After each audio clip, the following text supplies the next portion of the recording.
Puji nama Tuhan, shalom. Sekali lagi shalom. Jemaat Tuhan yang bersuka cita sepanjang minggu ini boleh lambaikan tangannya. Kasih tepuk tangan paling dahsyat bagi nama Tuhan kita.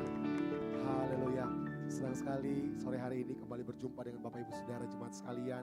Saya sungguh yakin dan percaya kehidupan kita di sepanjang minggu ini selalu diberkati dan dihiasi oleh kebaikan Tuhan. Sore hari ini kita mau datang bersyukur kepada Tuhan, menaikkan pujian penyembahan kita, membawa hati kita, membawa korban syukur persembahan kita. Mari kita bawa hati yang bersungguh-sungguh untuk datang menyembah Tuhan sore hari ini. Sebab Tuhan rindu melawat setiap hati kita. Sebelum kita memulaikan ibadah kita pada sore hari ini, jemaat Tuhan, senyum terus bangkit berdiri.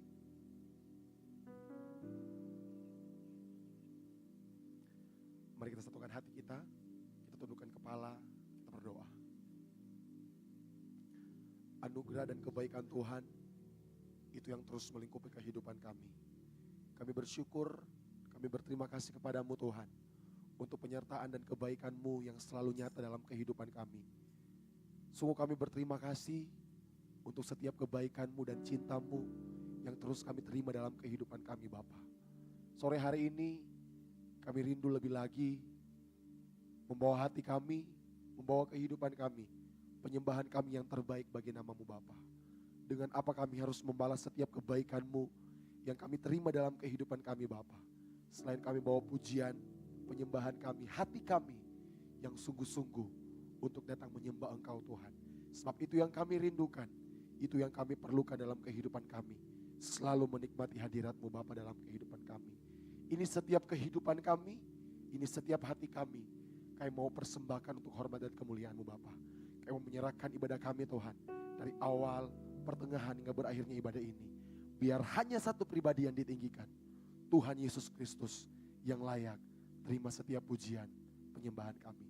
Di dalam nama Tuhan Yesus Kristus, jemaat Tuhan yang siap menyembah Tuhan, mari sama-sama kita katakan amin. Selamat menikmati hadirat Tuhan. Silakan duduk kembali jemaat Tuhan.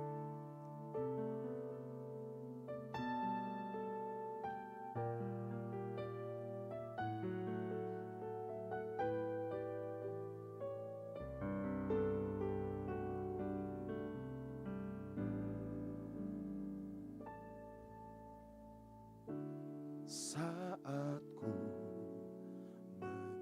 menyembahmu,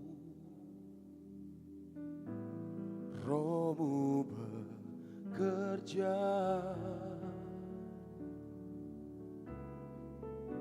Saat ku memujimu, Kau bertata di atas pujian. Ku angkat hatiku,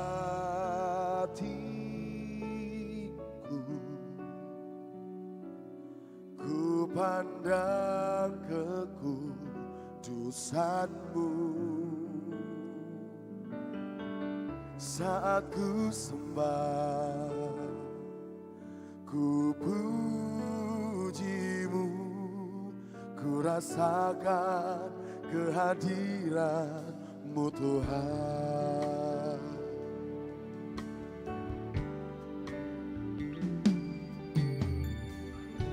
Saat ku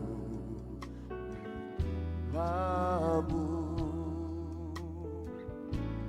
Roh-Mu bekerja. Saat ku memuji-Mu, Kau bertata di atas pujian. Ku angkat hatiku, ku pandang kekudusan-Mu. Saat ku sembah, ku puji-Mu, ku rasakan kehadiran-Mu Tuhan.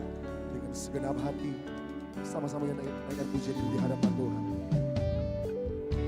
Saat ku menyembah, Roh-Mu bekerja di hidup kami Tuhan. Saat ku memuji-Mu,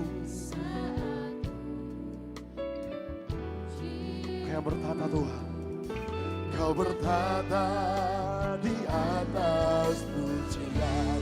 Ku angkat hatiku,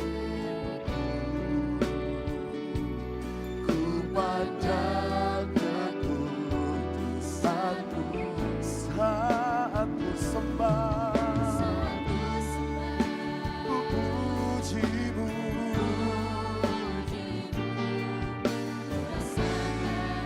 kehadiran-Mu Tuhan. Saya rindu biar jemaat Tuhan sendiri naikkan pujian ini di hadapan Tuhan.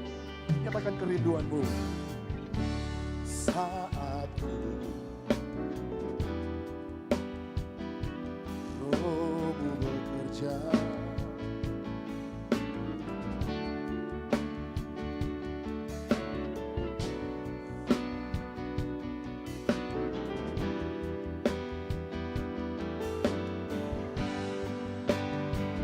Mari sama-sama kita katakan, ku angkat hatiku,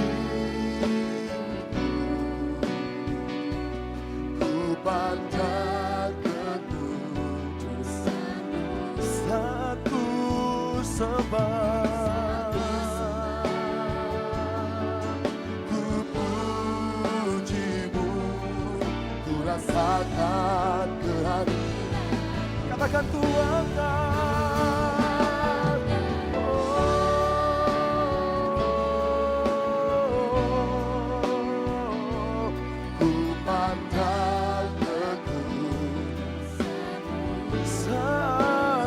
sembah, ku puji-Mu Tuhan. Kami rasakan kehadiran-Mu. Mari jemaat Tuhan, katakan, oh ku angkat hati, ku pandang kudusan-Mu. Saat ku sembah, saat ku sembah, kami puji nama-Mu yang dahsyat Tuhan. Kami rasakan kehadiran-Mu. Mari jemaat Tuhan, dengan segenap hati katakan, ku angkat hatiku.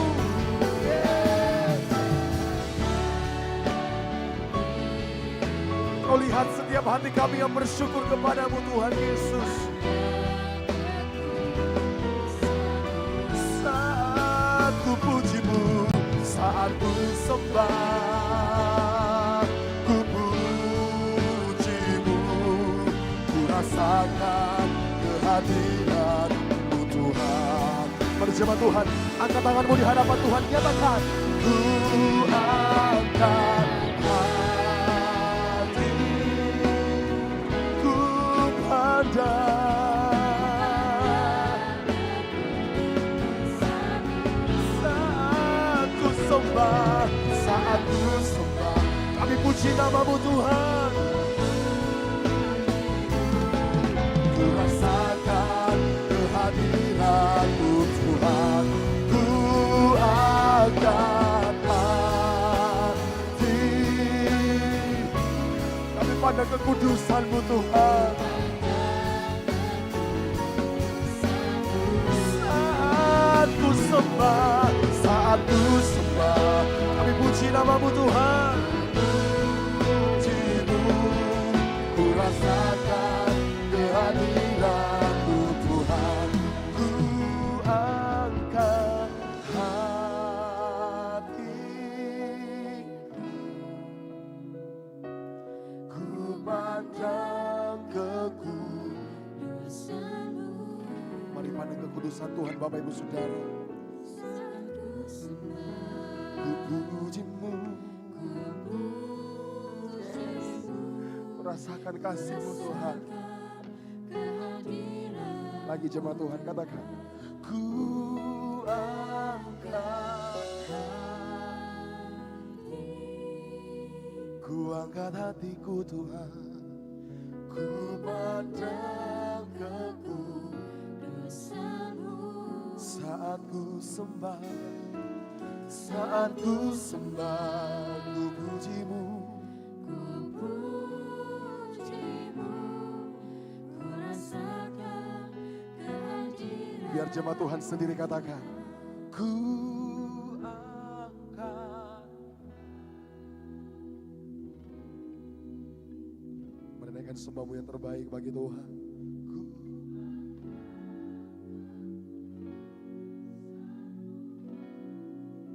Saat kami puji-Mu Tuhan, ku puji-Mu.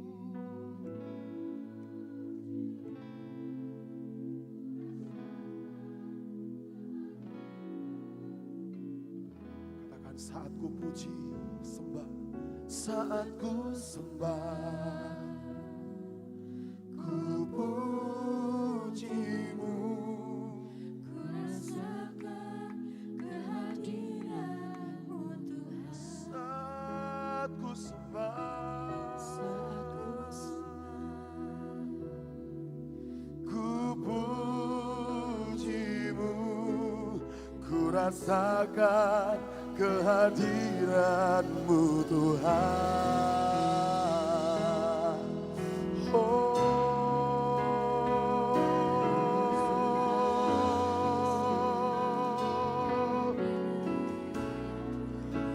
angkat hatiku,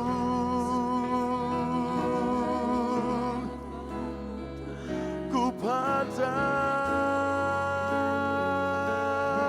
kekudusan-Mu, ku pandang kekudusan-Mu Tuhan.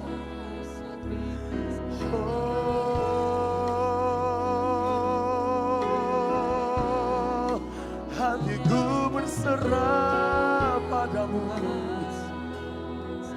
hatiku berserah padamu Tuhan. Ini hatiku Tuhan, ini hidupku Tuhan. Mari Bapak Ibu Saudara sembah Tuhan Yesus sore hari ini. Naikkan sembahmu yang terbaik bagi Tuhan Bapak Ibu Saudara.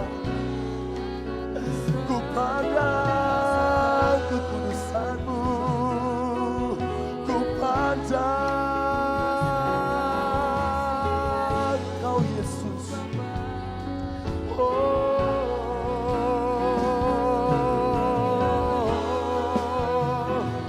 Berserah padamu Tuhan, berserah padamu Yesus. Bapakku yang setia, Bapakku yang setia. Mari terus naikkan sembahmu yang terbaik bagi Yesus kita. Sembah Dia, sembah Dia, muliakan namanya yang dahsyat. Naikkan sembahmu, pujianmu yang terbaik bagi Yesus kita. Haleluya, haleluya, haleluya.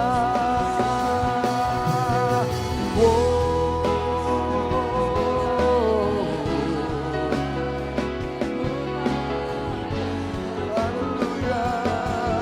Saat Roh-Mu hadir di tempat ini Tuhan Yesus, saat Roh-Mu bekerja dalam kehidupan kami, sungguh kami kuat di dalam-Mu Yesus. Sungguh kami percaya Tuhan Yesus, ketika Roh-Mu bekerja dalam kehidupan kami merasakan kehadiran-Mu. Kami merasakan kehadiran-Mu Tuhan.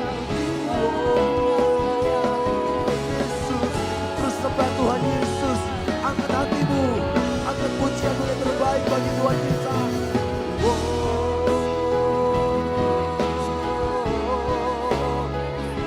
Yesus, Yesus Tuhan. Kami berserah penuh kepadamu Tuhan Yesus. Kami berserah penuh kepadamu Tuhan Yesus. Oh, lihat setiap hati-hati kami Yesus. Ini setiap hati kami, ini setiap kehidupan kami. Kami datang persembahkan kepadamu Tuhan Yesus. Kami persembahkan di atas pesta-Mu. Oh Yesus, Yesus Tuhan, Yesus Tuhan, Yesus, Yesus, Kau Raja kami, Kau Tuhan kami, Kau Allah kami, Kau perlindungan kami. Terus naikkan sembahmu Bapak Ibu Saudara, naikkan terus sembahmu yang terbaik bagi Tuhan. Bersyukur, bersyukur atas perbuatan Tuhan yang dahsyat, bersyukur atas perbuatan Tuhan yang dahsyat. Oh Yesus, Yesus Tuhan, Yesus Tuhan.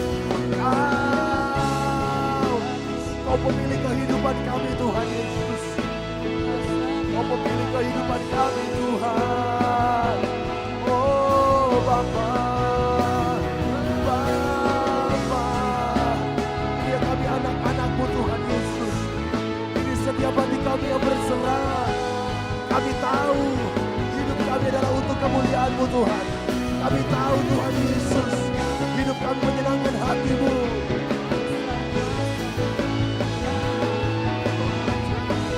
Sungguh teramat baik Engkau Tuhan Yesus. Teramat baik Engkau Tuhan Yesus. Sungguh teramat baik Engkau Tuhan. Tak pernah pudar kasih-Mu yang Kau berikan atas kehidupan kami.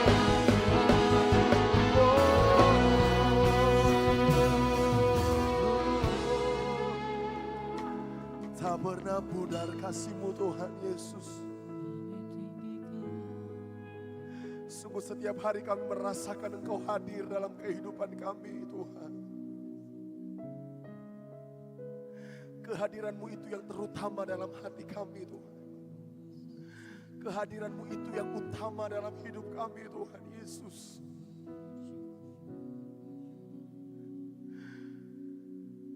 Mari Bapak Ibu Saudara, kita renungkan setiap kebaikan Tuhan yang Tuhan berikan atas kehidupan kita. Terlalu banyak kebaikan Tuhan yang Tuhan nyatakan atas kehidupan kita. Di saat kita tidak setia, Dia Tuhan yang tetap setia dalam kehidupan kita. Dia tidak pernah meninggalkan kehidupan kita. Dia selalu ada dalam kehidupan kita. Apapun musim kehidupanmu, Dia Tuhan yang tetap setia. Mari bersyukur kepada Tuhan Bapak Ibu Saudara.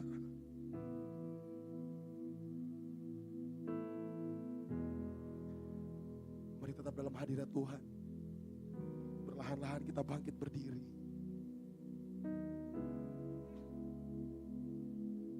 Terima kasih Tuhan Yesus. Terus sembah Tuhan Bapak Ibu Saudara.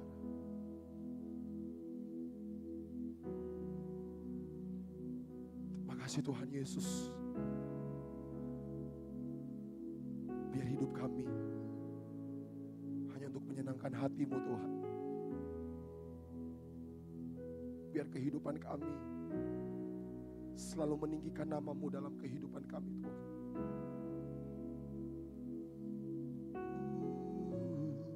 Mari Bapak Ibu Saudara, buka kedua tanganmu di hadapan Tuhan. Nyatakan pujian ini.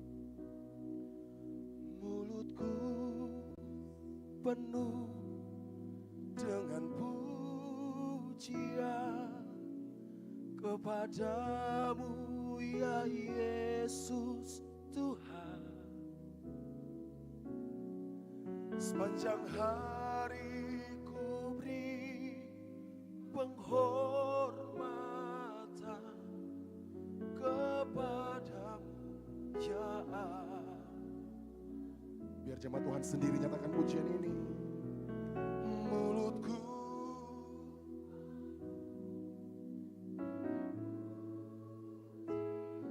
nyatakan di hadapan Tuhan.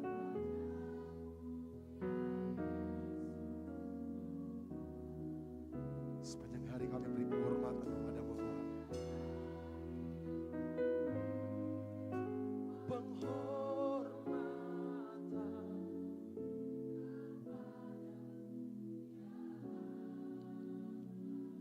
dengan segenap hati nyatakan.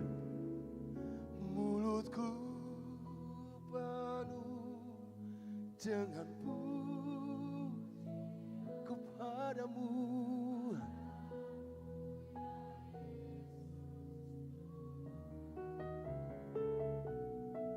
Sepanjang hari ku beri penghormatan kepadamu ya Allahku.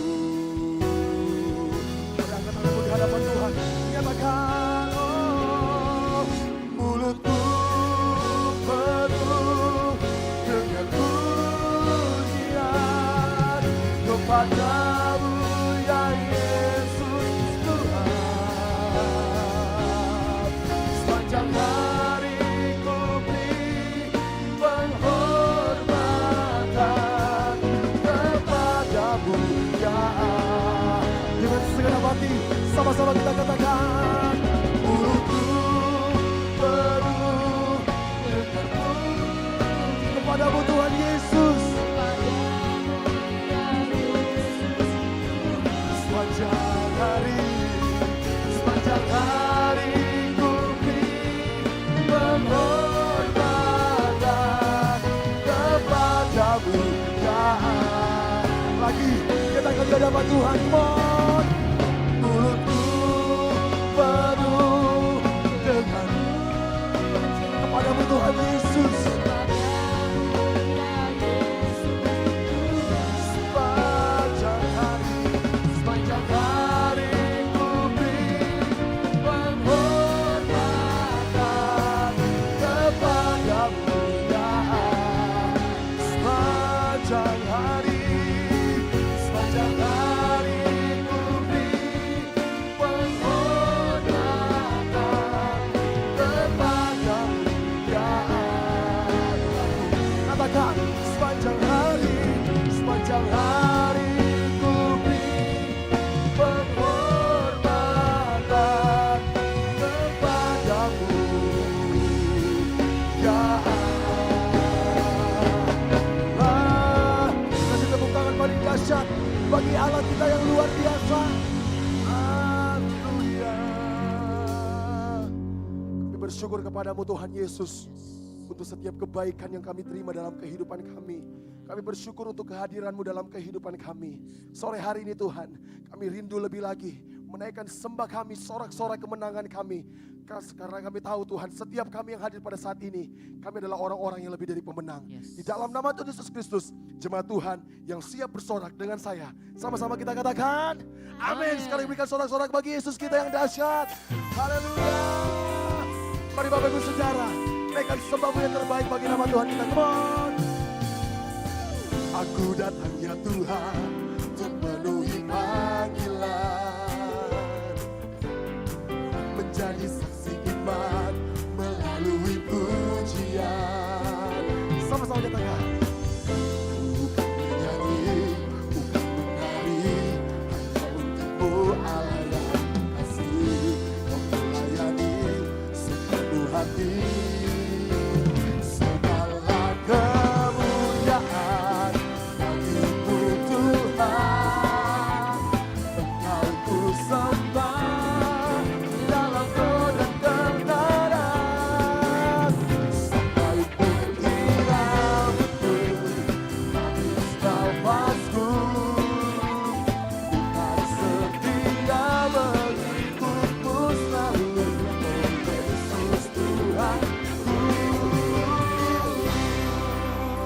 Bersama-sama nyatakan, come on. Aku datang ya Tuhan untuk penuhi panggilan, menjadi saksi iman melalui pujian. Mari jemaat Tuhan, angkat tanganmu, katakan. Bukan menyanyi, bukan menari, bukan Allah yang kasih. Kau melayani sepenuh hati. Dewi Oikumene katakan.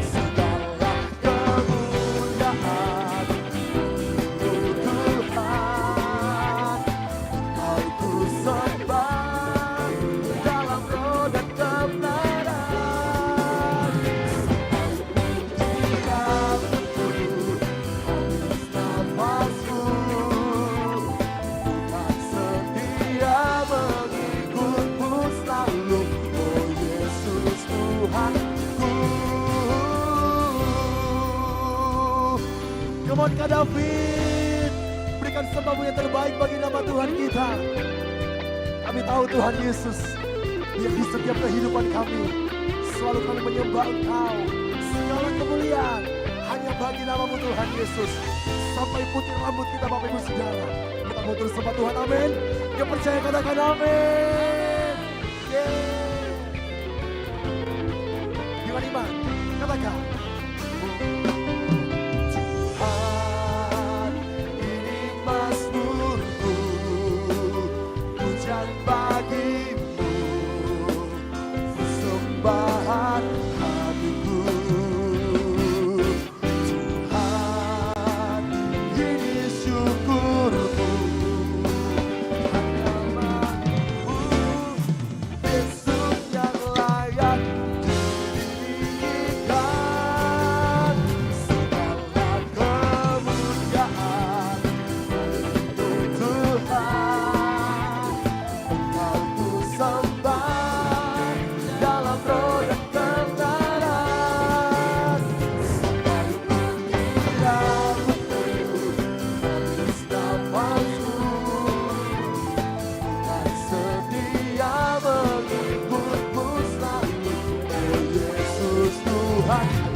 Sorak-sorak yang paling dahsyat bagi Yesus kita.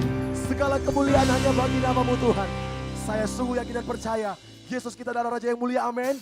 Bapak Ibu Saudara boleh lihat samping kiri kanan katakan, Yesus kita Raja yang mulia. Haleluya.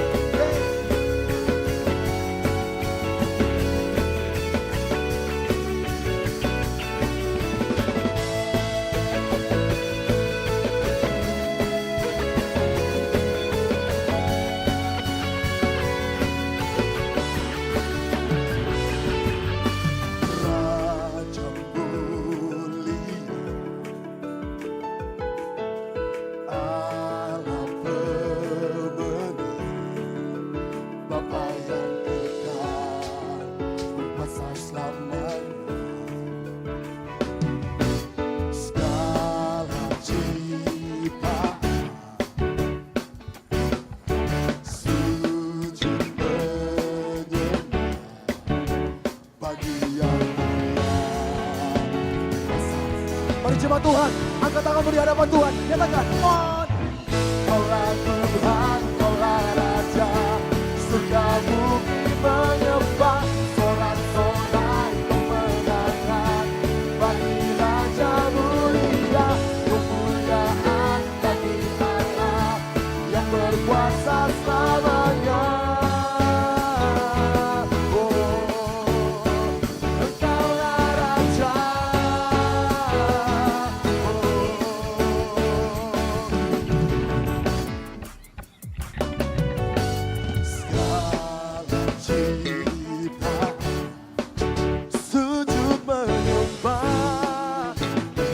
Yang mulia, bagi yang mulia. Mari jemaat Tuhan Yesus, angkat tanganmu di hadapan Tuhan. Nyatakan, on. Kaulah Tuhan, kaulah Raja, surga bumi menyembah, sorak-sorai kemenangan, bagi Raja mulia, kemuliaan bagi Allah yang berkuasa selamanya. Ikumene katakan, kaulah Tuhan, kaulah Raja, surga bumi, sorak-sorai kemenangan, bagi Raja mulia, kemuliaan bagi Allah yang berkuasa selamanya. Serukan, Engkaulah Raja. Musik memuji Tuhan.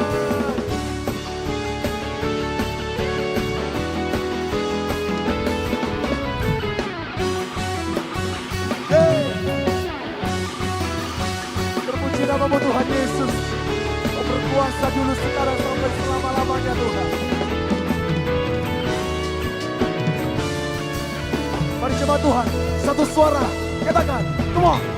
Kaulah Tuhan, kaulah Raja, surga bumi, sorak-sorai kemenangan, bagi Raja mulia, kemuliaan bagi Allah yang berkuasa selamanya.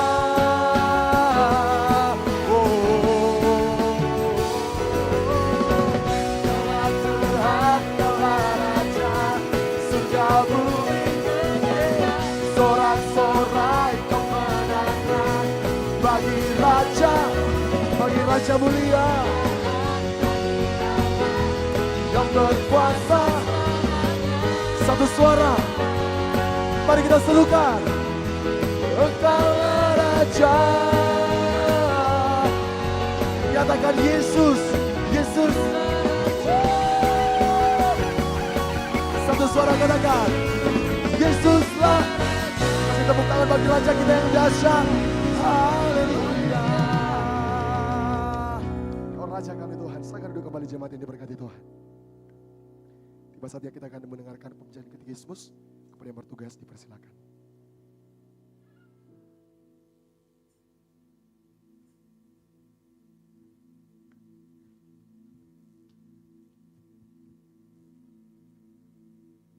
Shalom jemaat Tuhan.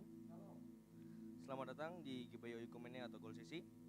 Katekismus minggu ini terdapat satu pertanyaan yang sama dengan minggu lalu. Pertanyaannya akan saya bacakan dan jawaban akan kita baca bersama-sama. Pertanyaannya, berikan contoh ajaran yang bertentangan dengan Trinitas dalam sejarah gereja dan hingga kini ditemukan berbagai ajaran yang tidak sependapat dengan konsep Tritunggal. Antara lain, mari kita baca bersama-sama jawabannya. 3, 2, 1. Monarkianisme, modalistik atau sabellianisme. Sabellianisme dinyatakan bidat dalam Konsili Konstantinopel I tahun 381. Paham sabellianisme menyatakan bahwa Allah Bapa, Allah Anak dan Allah Roh Kudus bukanlah 3 pribadi ilahi, melainkan hanya merupakan 3 bentuk manifestasi atau modes dari Allah, yang sejatinya hanya terdiri dari 1 pribadi. Allah disebut sebagai Bapa dalam tindakannya, sebagai pencipta langit dan bumi, serta sebagai pemberi Taurat. Allah disebut sebagai Anak dalam inkarnasinya menjadi manusia Yesus Kristus. Allah disebut sebagai Roh Kudus dalam zaman gereja. Jadi ada 1 pribadi ilahi dengan 3 nama manifestasi. Demikian katekismus kita minggu ini. Tuhan Yesus memberkati.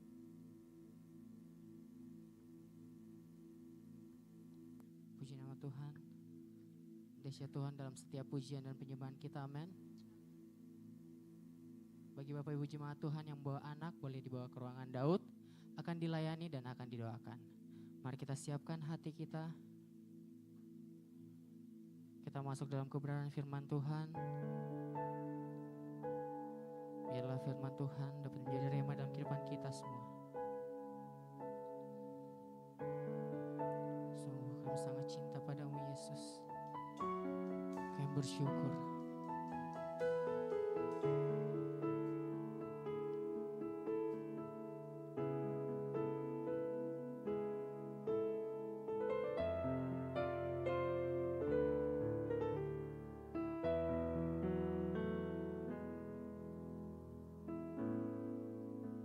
Bersyukur selalu bagi kasih-Mu di dalam hidupku,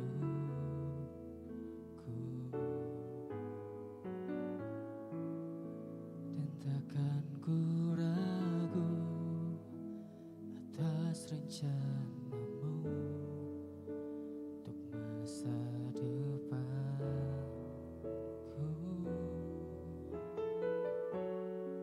Sebagai Bapa yang baik, takkan pernah Kau melupakanku. Sebagai Bapa yang sangat baik, takkan pernah Kau meninggalkanku. Ku kan menari dan bersuka karena-Mu, oh Yesusku, dan ku kan minum air-Mu bagai rusa rindu. Selalu ku hidup dalam-Mu dan hidup-Mu di dalamku, oh Yesusku. Kau sangat ku cinta. Berikan tepuk tangan bagi Tuhan kita Yesus Kristus. Sungguh kami cinta padamu Tuhan.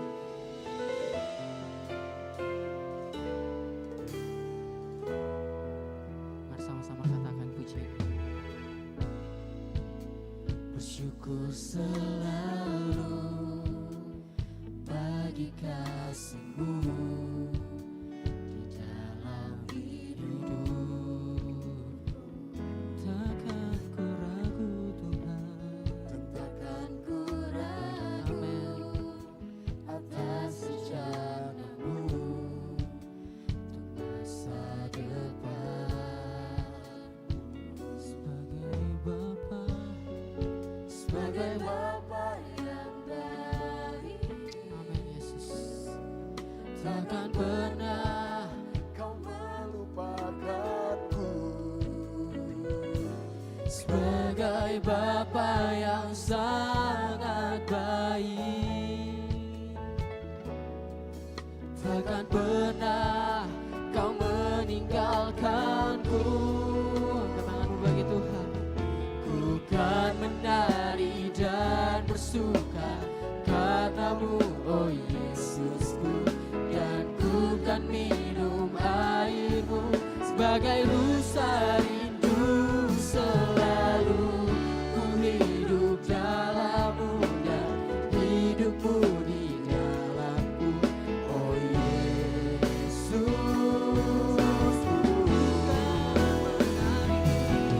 Ku kan menari dan bersuka karenamu, oh Yesusku. Dan ku kan minum airmu sebagai rusa rindu selalu. Ku hidup dalammu dan hidupmu di dalamku, oh Yesus. Dengan imanmu sama-sama katakan. Ku kan menari dan bersuka karenamu, oh Yesusku. Dan ku kan minum airmu sebagai rusa rindu selalu. Ku hidup dalammu dan hidupmu di dalamku, oh Yesus. Mari saya undang kita sambil bangkit berdiri. Ku kan menari Amin. karenamu, oh Yesusku. Dan ku kan minum airmu sebagai rusa rindu selalu. Ku hidup dalammu dan hidupmu di dalamku, oh Yesus. Kau sangat ku cinta. Mari angkat tanganmu bagi Tuhan kita. Nyatakan dengan imanmu. Ku kan menari dan bersuka karenamu, oh Yesusku. Dan ku kan minum airmu sebagai rusa rindu selalu. Ku hidup dalammu dan hidupmu di dalamku,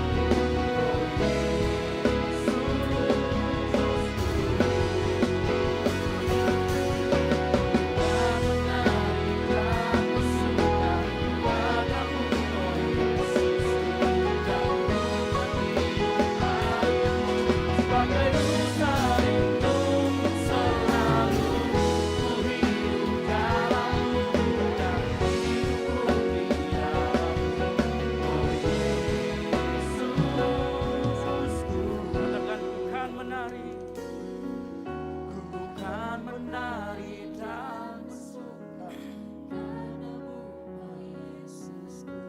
dan ku kan minum airmu sebagai rusa rindu selalu. Ku hidup dalammu dan hidupmu di dalamku, oh Yesusku. Kau sangat ku cinta. Katakan oh Yesus, oh Yesusku. Kau sangat ku cinta. Sekali lagi katakan oh Yesus, oh Yesusku. Kau sangat ku cinta. Kasih tepuk tangan yang meriah buat Tuhan Yesus. Haleluya, haleluya, haleluya, haleluya, haleluya. Sore hari ini kami datang karena kami tahu cinta kami hanya untuk Engkau Tuhan. Oleh karena itu sore hari ini Tuhan, biar dengan puji-pujian kami menata hati kami dan biar puji-pujian kami merupakan pujian yang khusus hanya untuk Tuhan Yesus yang kami sembah. Dan tiba saatnya kami mau membuka hati kami mau buka mata kami, pendengaran kami mau fokus mendengarkan firman Tuhan. Roh Kudus berbicara kepada kami saat firman Tuhan disampaikan. Sampaikan apa yang ingin menjadi maksud dan kehendak-Mu di dalam kehidupan kami. Sehingga kehidupan kami saat datang tidak sama lagi saat kami pulang. Kami menerima revival, kami menerima kebangkitan, kami menerima terobosan dari Tuhan. Di Terima kasih Tuhan Yesus, urapi juga hamba-Mu yang akan memberitakan firman Tuhan. Sembunyikan hamba-Mu di balik salib-Mu, biar apa yang hamba-Mu katakan adalah isi hati-Mu, sehingga jemaat-Mu sore hari ini datang, disegarkan, pulang membawa berkat dari Tuhan. Terima kasih Tuhan Yesus, kami siap mendengarkan firman Tuhan. Yang siap mendengarkan firman Tuhan, boleh sama-sama katakan, amin. Baik, silakan duduk Bapak Ibu Saudara sekalian. Baik, shalom. Sekali lagi yang keras, shalom. Puji Tuhan. Ya, di sore hari ini kita mengucap syukur karena Tuhan baik dalam kehidupan kita. Yang setuju katakan amin. Boleh lihat samping kiri kanannya, bilang Tuhan Yesus baik. Haleluya, haleluya. Ya, baik.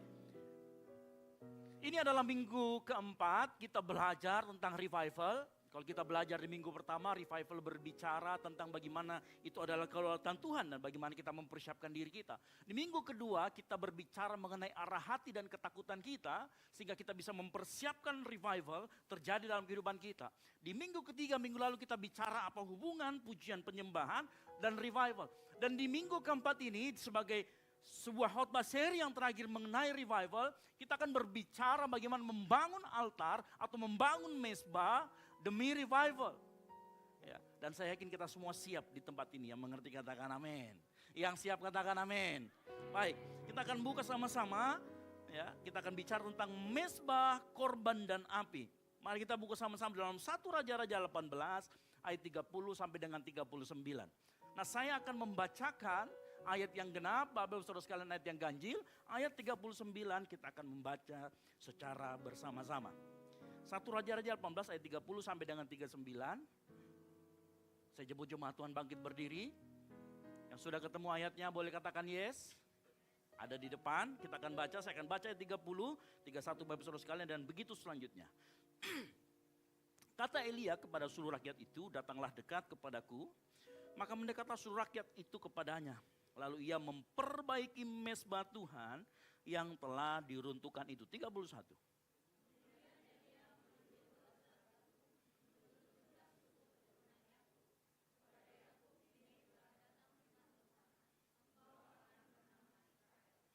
Ia mendirikan batu-batu itu menjadi mezbah demi nama Tuhan. Dan membuat suatu parit sekeliling mezbah itu yang dapat memuat 2 sukat benih. 33.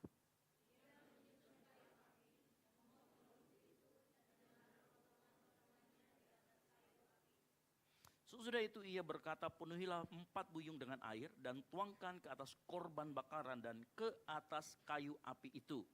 Kemudian katanya, buatlah begitu untuk kedua kalinya. Dan mereka berbuat begitu untuk kedua kalinya. Kemudian katanya, buatlah begitu untuk ketiga kalinya. Dan mereka berbuat begitu untuk ketiga kalinya. 35.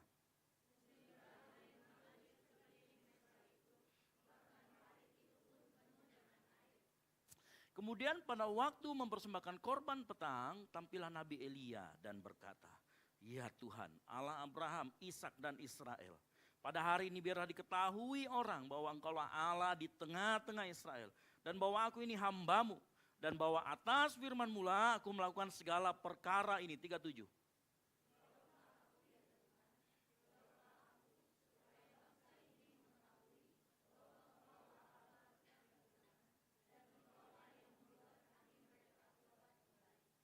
Lalu turunlah api Tuhan menyambar habis korban bakaran, kayu api, batu dan tanah itu. Bahkan air yang di dalam parit itu habis dijilatnya. 39 sama-sama. Ketika seluruh rakyat melihat kejadian itu, sujudlah mereka serta berkata, Tuhan dialah Allah, Tuhan dialah Allah. Amin. Silakan duduk. Berbagai orang yang membaca, mendengarkan, merenungkan dan melakukan firman Tuhan.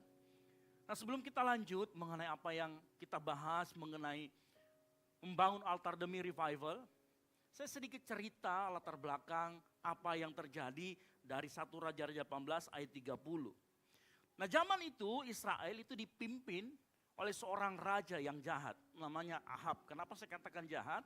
Karena ternyata Ahab ini melakukan apa yang jahat di mata Tuhan. Dia mendirikan banyak sekali mezbah-mezbah berhala kepada Baal. Ya, karena kenapa?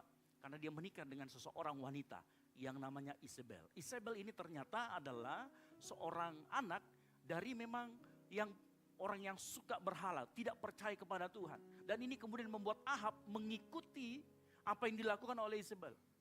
Ya. Dan kalau kita perhatikan, saya mau kasih tahu. Dewa Baal itu adalah dewa kesuburan. Dewa yang mencurahkan dan menguasai cuaca. Dia bisa memberikan cuaca apapun yang kita mau. Itu menurut cerita mitologi waktu itu. Nah kalau kita mau lihat baik-baik, suatu kali bayangkan Elia pernah ngomong gini, tidak akan ada hujan selama 3,5 tahun. Ingat perhatikan, orang Israel menyembah Baal yang diakui sebagai dewa kesuburan yang bisa mendatangkan curah hujan. Tetapi di saat yang bersamaan Elia ngomong gak akan ada hujan 3,5 tahun. Luar biasa ya Elia ya. Dia berfirman seperti itu atas perintah Tuhan dan betul-betul tidak ada. Ini menceritakan bagaimana sebenarnya dewa Baal tidak ada apa-apanya dengan Allah Israel. Ini luar biasanya cerita ini. Bayangkan ya, katanya dewa kesuburan, bisa mendatangkan hujan. Ternyata hujannya kering. Harusnya orang Israel itu sudah mengerti. Tapi ternyata orang Israel juga bebal, belum mengerti. Akhirnya datanglah kesempatan kedua yang kita baca di sini, yaitu kemudian datanglah lagi Elia ngomong, kumpulkan semua nabi Baal di Gunung Karmel. Kita akan adu, adu mekanik di sana kan gitu ya. Kita adu mekanik siapa yang benar-benar Tuhan, Baal atau Allah Israel, atau Tuhan Israel. Akhirnya dikumpulkanlah di Gunung Karmel. Bapak Ibu tahu Gunung Karmel itu apa? Gunung Karmel itu adalah posisinya di perbatasan Israel dan Fenisia. Dia menjorok agak ke laut. Dan di waktu itu, zaman itu, daerah Gunung Karmel itu adalah letak yang paling subur di antara semua daerah di Israel. Jadi bayangkan sebenarnya Gunung Karmel ini adalah sarang dari para nabi Baal. Ya saya ulangi lagi, jadi Gunung Karmel dipilih itu karena itu memang sarang dari nabi-nabi Baal. Makanya perhatikan, di mana orang bisa ngumpulin 450 orang nabi Baal dengan cepat kalau bukan di kandangnya sendiri. Dan tebak siapa yang pergi sendiri ke sana? Hanya Elia saja.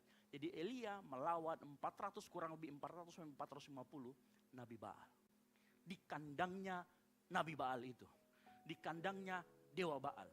Ya, kalau zaman sekarang ya macam kalau kita pendukungnya Barca pergi ke kandangnya Real Madrid. Kan gitu ya. Ini bayangkan. Jadi bagaimana makanya dikatakan di sana 1 lawan 400 sampai 450 ribu. Ini melawan nabi-nabi Baal. Dan perhatikan, ternyata di Gunung Karmel ada mezbah di sana. Nah kita akan lihat nanti, di Gunung Karmel ternyata ada 2 mezbah. Sebelum saya sampai ke sana, saya mau kasih tahu, apa itu mezbah? Ya.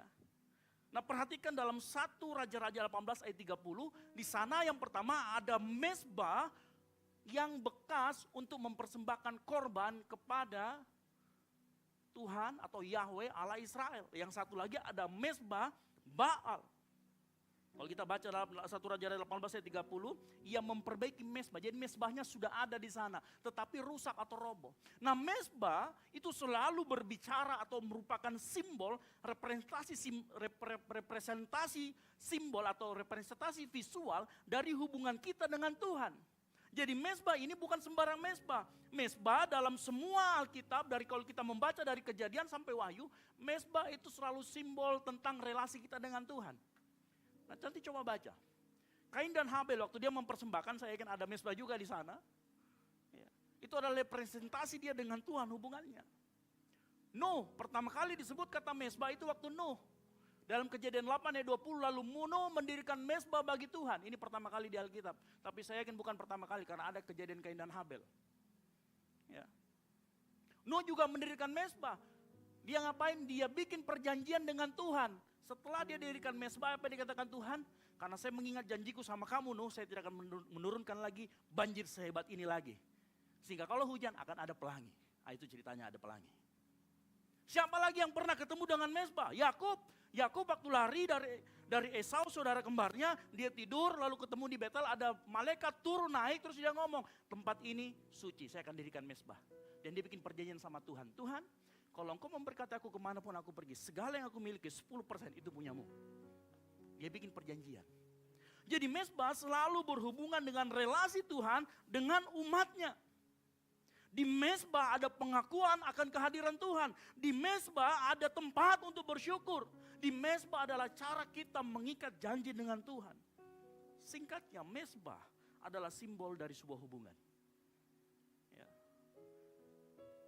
Sama seperti kalau orang menikah, simbol hubungannya apa? Cincin. Begitu juga. Dengan Tuhan ada mezbah. Nah, menariknya begini. Di Gunung Karmel itu ada 2 mezbah tadi saya katakan. Satunya mezbah yang punya Allah Israel tapi dia rusak. Satunya lagi mezbah tetapi punya Nabi Baal. Nah, perhatikan. Ternyata kedua mezbah ini menggambarkan bagaimana kita yang pertama, mezbah yang rusak itu menghubungkan atau berbicara mengenai hubungan kita yang rusak dengan Tuhan. Waktu tadi saya perlihatkan ini, 1 Raja 18 ayat 3 dikatakan, ia memperbaiki mezbah Tuhan. Mezbah ini punya siapa? Punya Tuhan, tapi rusak. Ya. Kalau mezbah itu rusak, berarti ini berbicara tentang bagaimana relasi kita dengan Tuhan juga sedang rusak. Ingat, mezbah yang rusak ini posisinya benar. Mezbah ini punya Tuhan, tapi sedang rusak. Sama seperti kehidupan kita. Kita bisa aja ke gereja, kita bisa aja memuji Tuhan, kita mengangkat tangan, suara paling keras, tapi ternyata hubunganmu dengan Tuhan rusak. Ini berbicara tentang mezbah yang rusak. Karena sekali lagi saya katakan, mezbah itu adalah simbol relasi kita dengan Tuhan. Nah, kalau mezbah kita rusak, berarti hubungan kita dengan rusak. Orang dengan mezbah yang rusak bisa tetap pergi ke gereja, bisa tetap berkata haleluya, amin. Tapi sebenarnya dia gak punya hubungan sama Tuhan. Halo? Ingat bangsa Israel, waktu dia menyembah Baal, di saat yang bersamaan dia juga menyembah Tuhan. Begitu berbicara tentang kesuburan, pertanian, mereka menyembah Baal. Tapi begitu hari Sabat, mereka datang juga ke gereja, mereka datang kepada Tuhan Yahweh. Banyak dia orang Kristen juga seperti itu, hanya diberi Tuhan, hanya diberikan waktu di hari Minggu. Senin sampai Selasa bukan Tuhan lagi yang berkuasa dalam hidupnya. Inilah ciri-ciri dari mezbah yang rusak. Ya. Mezbah rusak bukan dia nolak Tuhan, bukan dia nggak percaya Tuhan, dia percaya Tuhan, tetapi Tuhan tidak lagi menjadi pusat dalam hidupnya, Tuhan tidak lagi menjadi raja dalam hidupnya. Makanya ciri-cirinya begitu, orang dia bisa ke gereja, bisa pelayanan malah, bisa khotbah malah, tapi nggak punya hubungan sama Tuhan. Hidupnya kelihatan religius, tapi nggak pernah ada api dalam hidupnya, tapi nggak pernah ketemu Tuhan dalam hidupnya. Dia bisa datang tiap hari. Bukan tiap minggu dia datang ke gereja. Tapi gak pernah jumpa Tuhan dalam hidupnya. Ada orang seperti ini. Mezbahmu sedang rusak. Kalau engkau mengalami ini hari-hari ini. Mezbah rusak juga artinya begini. Hari Minggu datang ke gereja, tetapi hari-hari yang lain bukan lagi nilai-nilai kerajaan Allah yang kita pegang, tetapi nilai-nilai dunia yang kita pegang. Apa maksudnya nilai dunia yang kita pegang? Cara kita mengambil keputusan, itu kemudian kita mengikuti apa yang dunia anut. Karena orang Israel juga begitu. Tadi saya katakan, kalau berhubungan dengan kesuburan, dia minta sama Dewa Baal. Begitu hari Sabat, dia minta sama Tuhan, Allah Israel. Ada juga orang Kristen yang model seperti itu. Tolong tersinggung ya. Halo? Begitu hari Minggu, rohani sekali. Tapi begitu Senin sampai Sabtu, cara mengambil dia keputusan gak pernah tanya sama Tuhan. Karena gak punya relasi. Halo? Karena gak punya relasi sama Tuhan, keputusan hidupnya seperti karir. Dia akan memilih pekerjaan yang rawan ketimbang yang tidak rawan. Mungkin yang rawan penghasilannya besar. Misalkan dekat dengan dunia malam. Penghasilannya besar. Tapi resiko jatuhnya besar. Ada satu lagi. Oh ini kecil penghasilannya, tapi ini lebih aman. Karena dia mengejar keuangan, ngejar cuit, buser, butuh uang segera, dia milih tuh yang resikonya tinggi. Sama juga waktu mirip pasangan hidup. Yang satunya biasa aja tapi anak Tuhan. Yang satunya cakep banget, tapi beda server. Halo, nilai dunia kan maunya lihat tampaknya kalau dia diajak kondangan bagus kak kelihatannya. Dianya bagus, kaunya yang enggak bagus. Ya. Halo, itu artinya mezbah kita juga sedang rusak. Orangnya mezbahnya rusak, saya mau kasih tahu. Dia nggak menjadikan Tuhan sebagai raja, dia jadikan Tuhan sebagai penasehat tambahan. Tahu penasehat tambahan? Hanya advice, tidak mau diturutin. Tuhan, ada ini 2 orang dekati Kak. Ya, yang satu yaitu beda server, yang satu, tidak tajir kita tapi anak Tuhan. Karena nilai dunia, biar beda server deh. Saya tarik dia nanti, saya jadi penerang buat kehidupannya, emang kok PLN. Tapi seringkali kita memilih dengan cara itu, betul apa betul? Halo? Kita jadikan firman Tuhan hanya sebagai nasihat, bukan sebagai sesuatu yang harus kita turuti. Tuhan jadi penasehat, bukan jadi raja, itu menurunkan. Banyak orang yang seperti ini, mezbahmu sedang rusak. Ya. Mezbah orang yang sedang rusak juga, dia fokusnya bukan lagi Tuhan, kesibukan, kerja. Karena kesibukannya dia nggak bisa atur waktu, akhirnya dia lupakan. Kalau kita punya barang, dia bisa rusak ada 2. Kalau kita pakai atau nggak pakai, betul atau tidak? Ada barang yang nggak pernah kita pakai, dia lama-lama rusak. Kenapa kita nggak pernah pakai barang kita? Yang rusak itu kita tinggalkan karena kita sibuk dengan yang lain, betul atau tidak? Nah sama dengan mezbah yang tadi rusak, mungkin nggak pernah dipakai atau mungkin juga dihancurkan karena Nabi Baal, ditinggalkan. Nah kita juga bisa sama. Ternyata kita punya kesibukan yang super sibuk, lalu kita lupa membangun mezbah kita. Kita lupa memelihara relasi kita dengan Tuhan. Karena kesibukan. Jangan salah, kesibukan ini juga hal yang berbahaya. Makanya kan kalau kita lihat perumpamaan Yesus mengenai benih, dihimpit oleh dunia dan kesibukannya. Hati-hati dengan kesibukan. Bahkan kesibukan pelayanan juga tidak menjamin ada mezbah di sana. Yang mengerti katakan amin. Halo? Ingat loh ya, mezbah yang rusak ini dia nggak nolak Tuhan, dia percaya sama Tuhan, tetapi relasinya tidak ada dengan Tuhan. Ada mezbah yang kedua. Mezbah yang kedua ini punyanya Nabi Baal. Ini yang disebut dengan mezbah palsu. Nah mezbah palsu ini artinya begini, kalau yang tadi kan arahnya tetap ke Tuhan. Mezbah ini memang punyanya Tuhan. Tapi kalau mezbah palsu ini bukan punya Tuhan. Emang punya berhala. Berhala dalam hati kita bisa di luar kita, bisa di dalam kita. Berhala di luar kita bisa kekayaan. Bisa pangkat, bisa jabatan. Bisa pasangan hidup. Bisa anak. Berhala di dalam diri kita itu bisa kesombongan. Bisa berhala pengakuan. Bisa berhala validasi. Ada banyak berhala baik di dalam ataupun di luar kita. Nah mezbah palsu, mezbah Baal itu menggambarkan mezbah, menggambarkan kehidupan kita yang tidak kenal Tuhan. Ya. Nah perhatikan, orang yang punya mezbah palsu, pola relasinya dengan mezbah tersebut itu juga pola relasi transaksional. Tahu artinya transaksional? Sebuah mezbah kalau pusatnya bukan Tuhan yang benar, tetapi objek yang lain, entah itu di luar kita atau di dalam kita, maka relasi perjanjiannya, maka model hubungannya itu model hubungan transaksional. Logika bermainnya di mezbah yang palsu atau mezbah Baal ini adalah, kalau aku melakukan ini, maka Tuhan akan melakukan itu. Ngerti maksud saya? Itu transaksional. Coba perhatikan satu raja-raja ini.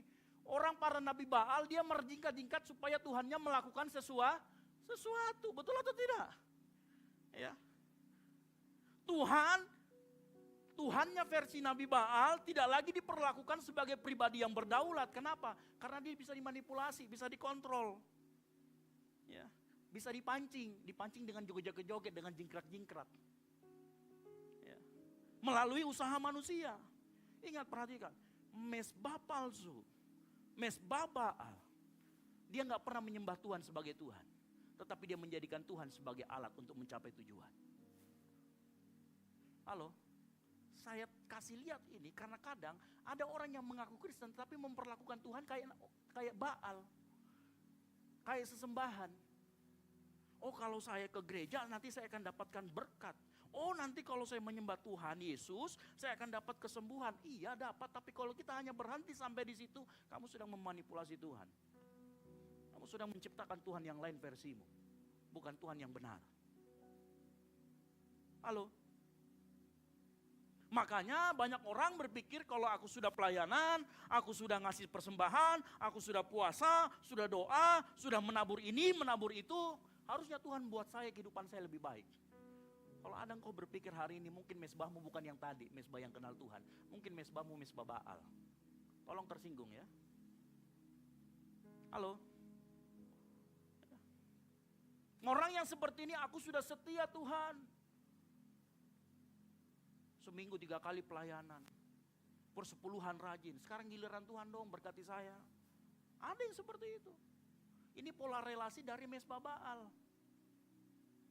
Dan mesbah Baal dia akan selalu mengandalkan performanya. Performa manusia. Perhatikan, ini ayat yang keberapa nih? Ayat yang ke-26. Ayat 28, karena dia tidak bisa hanya jingkrak-jingkrak. Ayat 28 dia ngapain? Dia tore-tore dirinya dengan pedang. Supaya apa? Sebagai sesembahan. Supaya Baalnya melakukan sesuatu. Akhirnya apa? Ini berbicara tentang performa. Dipikir dengan performanya Tuhan menabi Baalnya itu, dia akan melakukan lebih daripada itu. Melakukan sesuatu. Ini kan alat manipulasi Tuhan. Mereka sedang memanipulasi. Karena tidak ada respon dari Baal, makanya diejekin sama Elia. Hei, siapa tahu itu Tuhanmu lagi tidur, lagi bepergian, lagi nonton rajin. Coba dicek-cek dulu Tuhanmu itu. Diejekin sama Elia. Ya, perhatikan. Orang yang hidupnya ternyata menyembah atau sebenarnya hidupnya itu seperti mesbah Baal, dia akan bermula dari doa menjadi teriakan, dari teriakan jadi tarian, tarian akhirnya melukai diri. Ini menciptakan performa yang palsu, akhirnya apa? Menciptakan yang disebut dengan kelelahan rohani. Rohaninya menjadi lelah, kenapa? Karena dia mau performanya yang terbaik, yang diperlihatkan performa manusia. Ini mesbah Baal. Ini mesbah palsu. Makanya kalau engkau masih sampai saat ini masih hidup dengan pola transaksional, ingat polanya ya. Kalau aku melakukan ini, Tuhan harus lakukan ini. Berarti yang kamu sembah bukan Tuhan. Karena Tuhan punya kedaulatan sendiri terhadap hidupmu. Nah, perhatikan. Revival tidak mungkin terjadi atau bertumbuh di atas mesbah yang rusak ataupun mesbah Baal yang palsu. Selama mesbah rusak atau mesbah palsu itu masih ada, maka yang terjadi bukan kebangunan rohani, melainkan performamu yang harus kamu tingkatkan terus menerus, dan akhirnya engkau akan jadi lelah, engkau akan menjadi capek. Selama engkau belum sampai di titik seperti Daud yang lebih memilih takut kehilangan relasi dengan Allah, maka engkau nggak akan terjadi revival. Kita sudah belajar minggu lalu. Daud disebut berkenan kepada Allah, karena apa? Karena dia lebih memperhatikan bagaimana hubungannya dengan Tuhan ketimbang tahtanya, ketimbang reputasinya, ketimbang segala kekayaannya. Bapak Ibu dengar baik. Mesbah memang tidak bisa memaksa revival, karena revival itu datangnya dari Tuhan. Tetapi dengar baik, mesbah yang diperbaiki, mesbah yang benar, mesbah yang arahnya ke Tuhan, itu adalah tempat satu-satunya yang layak bagi revival yang terjadi kalau Tuhan berkenan. Memang kita nggak bisa maksa Tuhan untuk terjadi revival. Tapi perhatikan, mesbah yang benar itu tempat satu-satunya di mana Tuhan akan melakukan revival. Dan tidak pernah ada dalam Alkitab ada kecocokan antara revival yang asli dengan mesbah yang rusak dan yang palsu. Kenapa? Kan tadi saya katakan, mesbah yang palsu selalu memanipulasi Tuhan supaya Tuhan berkehendak sesuai dengan keinginan hatinya, artinya Tuhan gak bebas. Nah Tuhan gak mungkin seperti itu. Tuhan maunya dia berdaulat, dia bertindak bebas. Sementara mesbah yang palsu, Allah bisa diatur sesuai dengan skema manusia. Gak cocok, gak kompatibel. Makanya dengar baik. Tugas kita, saya beritahu kepada jemaat Tuhan di tempat ini, tugas kita bukan memproduksi revival, tapi tugasmu dan saya memperbaiki mesbah dan mempersiapkan hati. Yang mengerti katakan amin. Apinya urusan Tuhan, mesbahnya urusan engkau dan saya. Ingat tadi, mesbah berbicara tentang relasi. Nah, pertanyaannya begini, bagaimana cara kita memperbaiki mesbah? Bagaimana cara kita kemudian memperbaiki relasi? Ya. Di sini kita sering salah mengerti. Kita mencampur adukan teologi kadang-kadang. Kenapa? Oh, cara memperbaiki relasi adalah berkorban. Karena Yesus kan berkorban, apalagi cerita ini kan nanti ada korban. Betul atau tidak? Kadang-kadang kita punya pengajaran seperti itu. Banyak ajaran rohani juga salah mengajarkan perbaiki korban maka relasi pulih. Ini terbalik. Alkitab secara konsisten mengajarkan relasimu harus pulih dulu, baru korbanmu mendapatkan makna. Yang mengerti katakan amin. Saya jelaskan sedikit. Dalam Hosea 6 ayat 6 berkata begini. Sebab aku menyukai kasih setia. Dan bukan apa? Korban sembelihan. Dan aku menyukai apa? Pengenalan akan Allah lebih daripada korban-korban bakaran. Kasih setia dan pengenalan akan Allah itu berbicara relasi. Betul atau tidak? Ternyata relasi itu di atas daripada korban. Saya mau tegaskan sore hari ini. Tanpa relasi, korbanmu itu gak ada apa-apanya. Korbanmu itu hanya performa. Korbanmu itu hanya alat memanipulasi Tuhan. Tanpa mesbah, tanpa relasi. Mungkin kita bertanya, tapi Kak, kan korban Kristus juga memulihkan relasi kita dengan Allah. Dengar baik, saya jelaskan. Kadang-kadang kita salah mengerti. Karena kita beranggapan kan Yesus berkorban duluan. Makanya dia memulihkan kita dengan Bapa, relasinya dipulihkan. Betul, tapi ingat, korban Yesus dan korban kita itu berbeda kategorinya. Korban Bapa Yesus itu dari Bapa ke kita. Tapi ingat, korban kita dari Bapa itu adalah korban ucapan syukur. Sehingga saya mau katakan korban Yesus dan korban kita berbeda kategori. Korban Kristus memulihkan relasi, tetapi korban kita merespon relasi tersebut. Yang mengerti katakan amin. Nah, saya mau kasih tahu, ya. Waktu, ini saya lanjut cerita lagi. Waktu Elia, mulai saatnya tiba gilirannya, ya. Waktu Elia tiba gilirannya, Elia nggak langsung panggil apinya. Elia juga nggak langsung perbaiki mesbahnya. Ya. Apa yang dilakukan oleh Elia? Saya konstruksi sedikit kejadiannya waktu itu. Bayangkan kita ini ada di kandangnya Nabi Baal. Contoh saya Elianya. Ini jemaat Tuhan misalkan Nabi Baal beserta dengan yang lain. Pertanyaan, kalau kita jadi orang Israel, dengan saat itu kondisinya menyembah berhala, Anda akan berdiri di sisi saya atau di sisinya Nabi Baal sebagai orang umat Israel? Pasti akan berdiri di sisi Nabi Baal, karena kan lebih banyak, betul atau tidak? Kandangnya orang ini. Kalau kalah Elia mati juga dia. Wajar ya. Makanya yang Elia lakukan pertama kali kalau kita perhatikan, dia katakan apa? Di ayat yang ke-29 30, datanglah dekat kepada. Yang pertama Elia lakukan adalah, hei orang Israel, ganti sisi dulu. Jangan di sebelah sana, sebelah sini. Halo, makanya Elia berkata gini, datanglah dekat kepadaku. Elia memanggil rakyat mendekat, bukan ke mesbah dulu. Kenapa? Elia itu perwakilan dari Tuhan. Nabi Elia adalah representasi dari Tuhan. Karena dia adalah Nabi Tuhan. Makanya saya mau katakan, pemulihan relasi atau mesbah selalu dimulai dengan pemulihan arah hati. Yang mengerti katakan amin. Posisimu dulu. Karena dengar baik ya, mesbah atau relasi tidak mungkin dipulihkan dengan yang namanya tanpa kedekatan. Ya, kalau kamu lagi marahan sama pacarmu, kamu pasti capek-capek bawakan itu martabak malam-malam ke tempatnya. Betul atau tidak? Karena kenapa? Kehadiran diperlukan untuk memulihkan relasi. Yang mengerti katakan amin. Iya kan?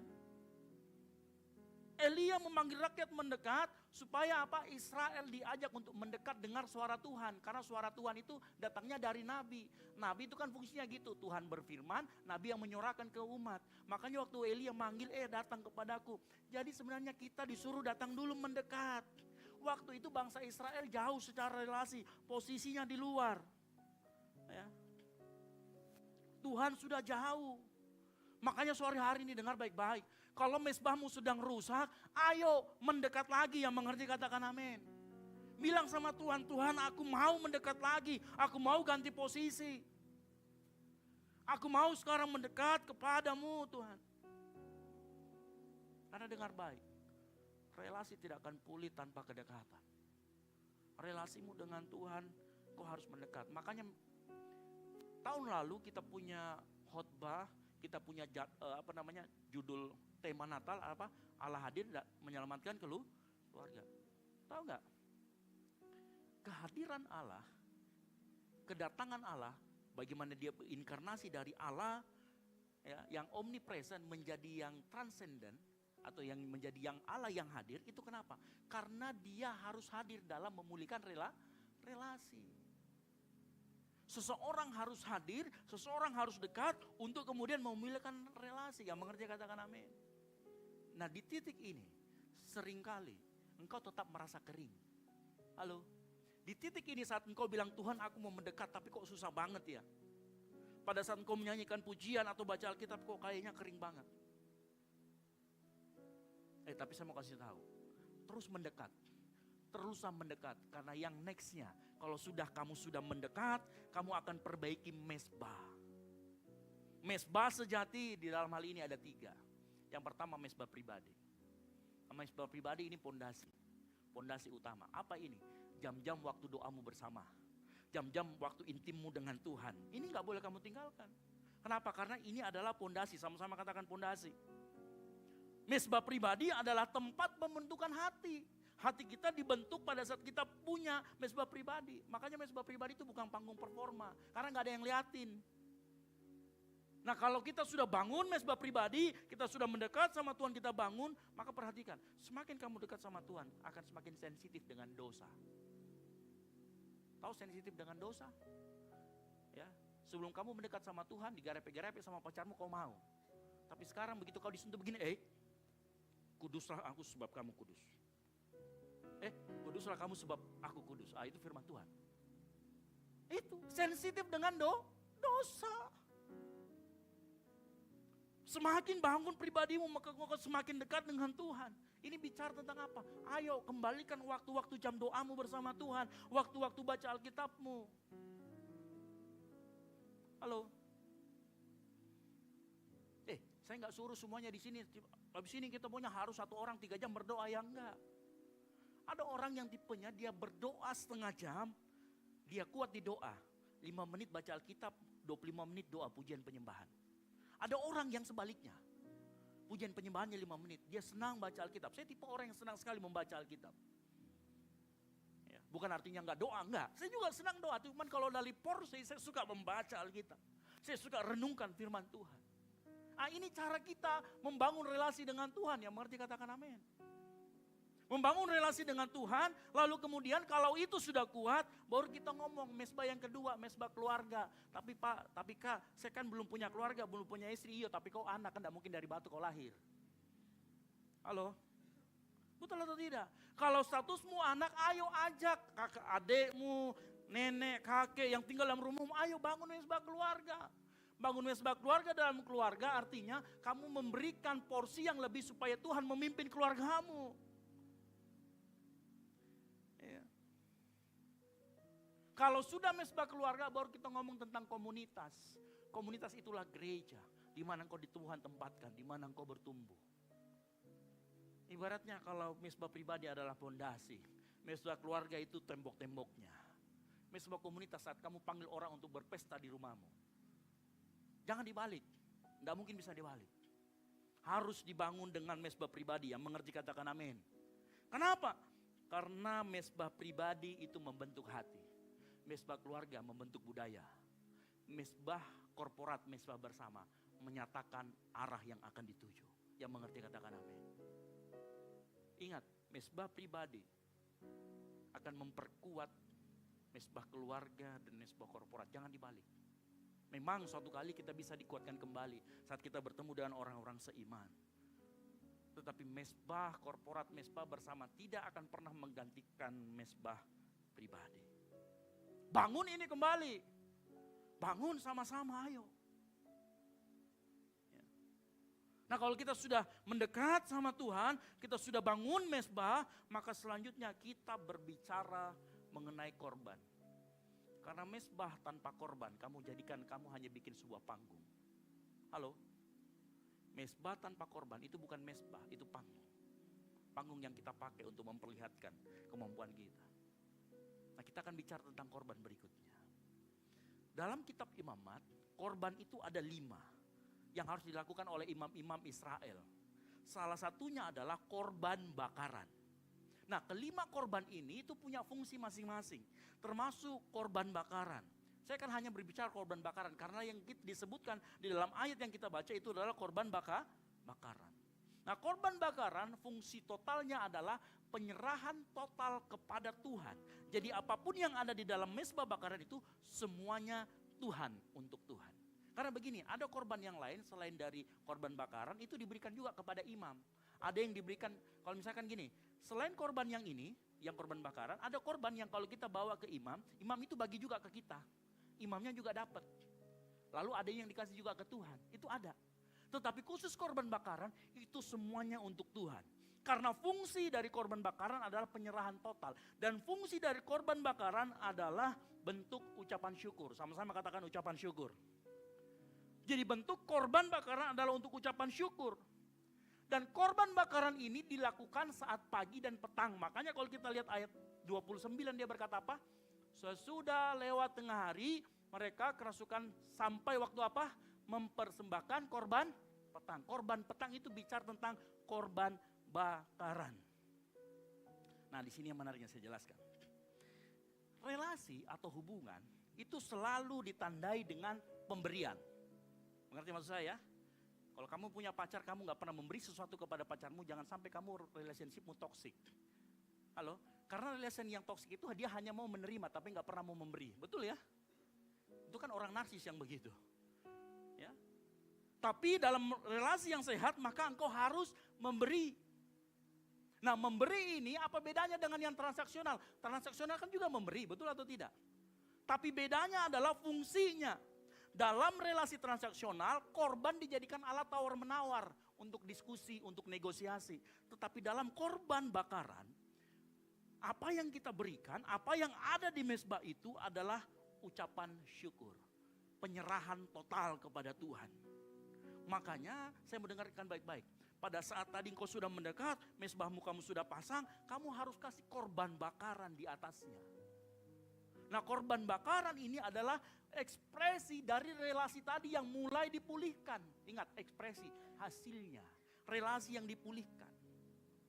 Karena kalau tidak ada korban di atasnya, maka mezbahmu hanya sekedar aksesori ritual. Tetapi kalau mezbah ditambah korban, perhatikan, mezbah ditambah korban, ini adalah kondisi hati yang siap untuk di-revival. Nah, mungkin kita bicara begini, apa yang kita korbankan di atas mezbah itu? Perhatikan 1 Raja-Raja 18 ayat 33 sampai 34. Dia berkata begini. Ia menyusun kayu api, memotong lembu, ingat yang dipotong apa? Lembu, dan ditaruh potongan-potongannya di atas kayu api. Menarik. Ya. Lembu yang dipotong-potong berarti kita bicara tentang daging. Betul ya? Dagingnya di atas ditaruh situ semuanya, sak kepalanya. Jadi kalau misalkan kayak Thomas di situ mau dapat bagian pahanya nggak bisa. Karena itu semua dipersembahkan. Nggak bisa, nanti saya beli ya. Nggak bisa. Atau penjual sop lidah nggak bisa. Pak, nanti saya minta sop lidahnya ya, buat lidahnya buat saya bikin sop, nggak bisa. Karena semuanya harus dipersembahkan. Ya. Yang pertama apa tadi? Sapi kedagingannya ditaruh di atas. Itu bicara tentang kedagingan kita. Yang kedua, dia bicara apa? Air. Airnya ada berapa? 4 buyung kali 3. Totalnya berapa? 12 ya, bukan 15. Konsentrasi. Ya. Ada 12, itu 12 sama mirip dengan 12 batu yang diambil sama Elia. Nah, kenapa ditaruh juga air? Yang pertama, dengar baik. Air itu berbicara begini, supaya kalau api turun, apinya Tuhan itu beda daripada apa yang lain. Ingat, api yang lain membakarnya dari atas ke bawah. Api Tuhan membakarnya dari atas ke bawah. Kalau api dari manusia dari bawah ke atas. Betul ya? Nah, kalau yang ini, kenapa harus ditaruh air? Supaya begini, ini membuktikan bahwa nanti kalau ini dilalap api, itu bukan hasil manipulasi. Itu betul-betul kuasa Tuhan. Makanya ditaruh air, itu yang pertama.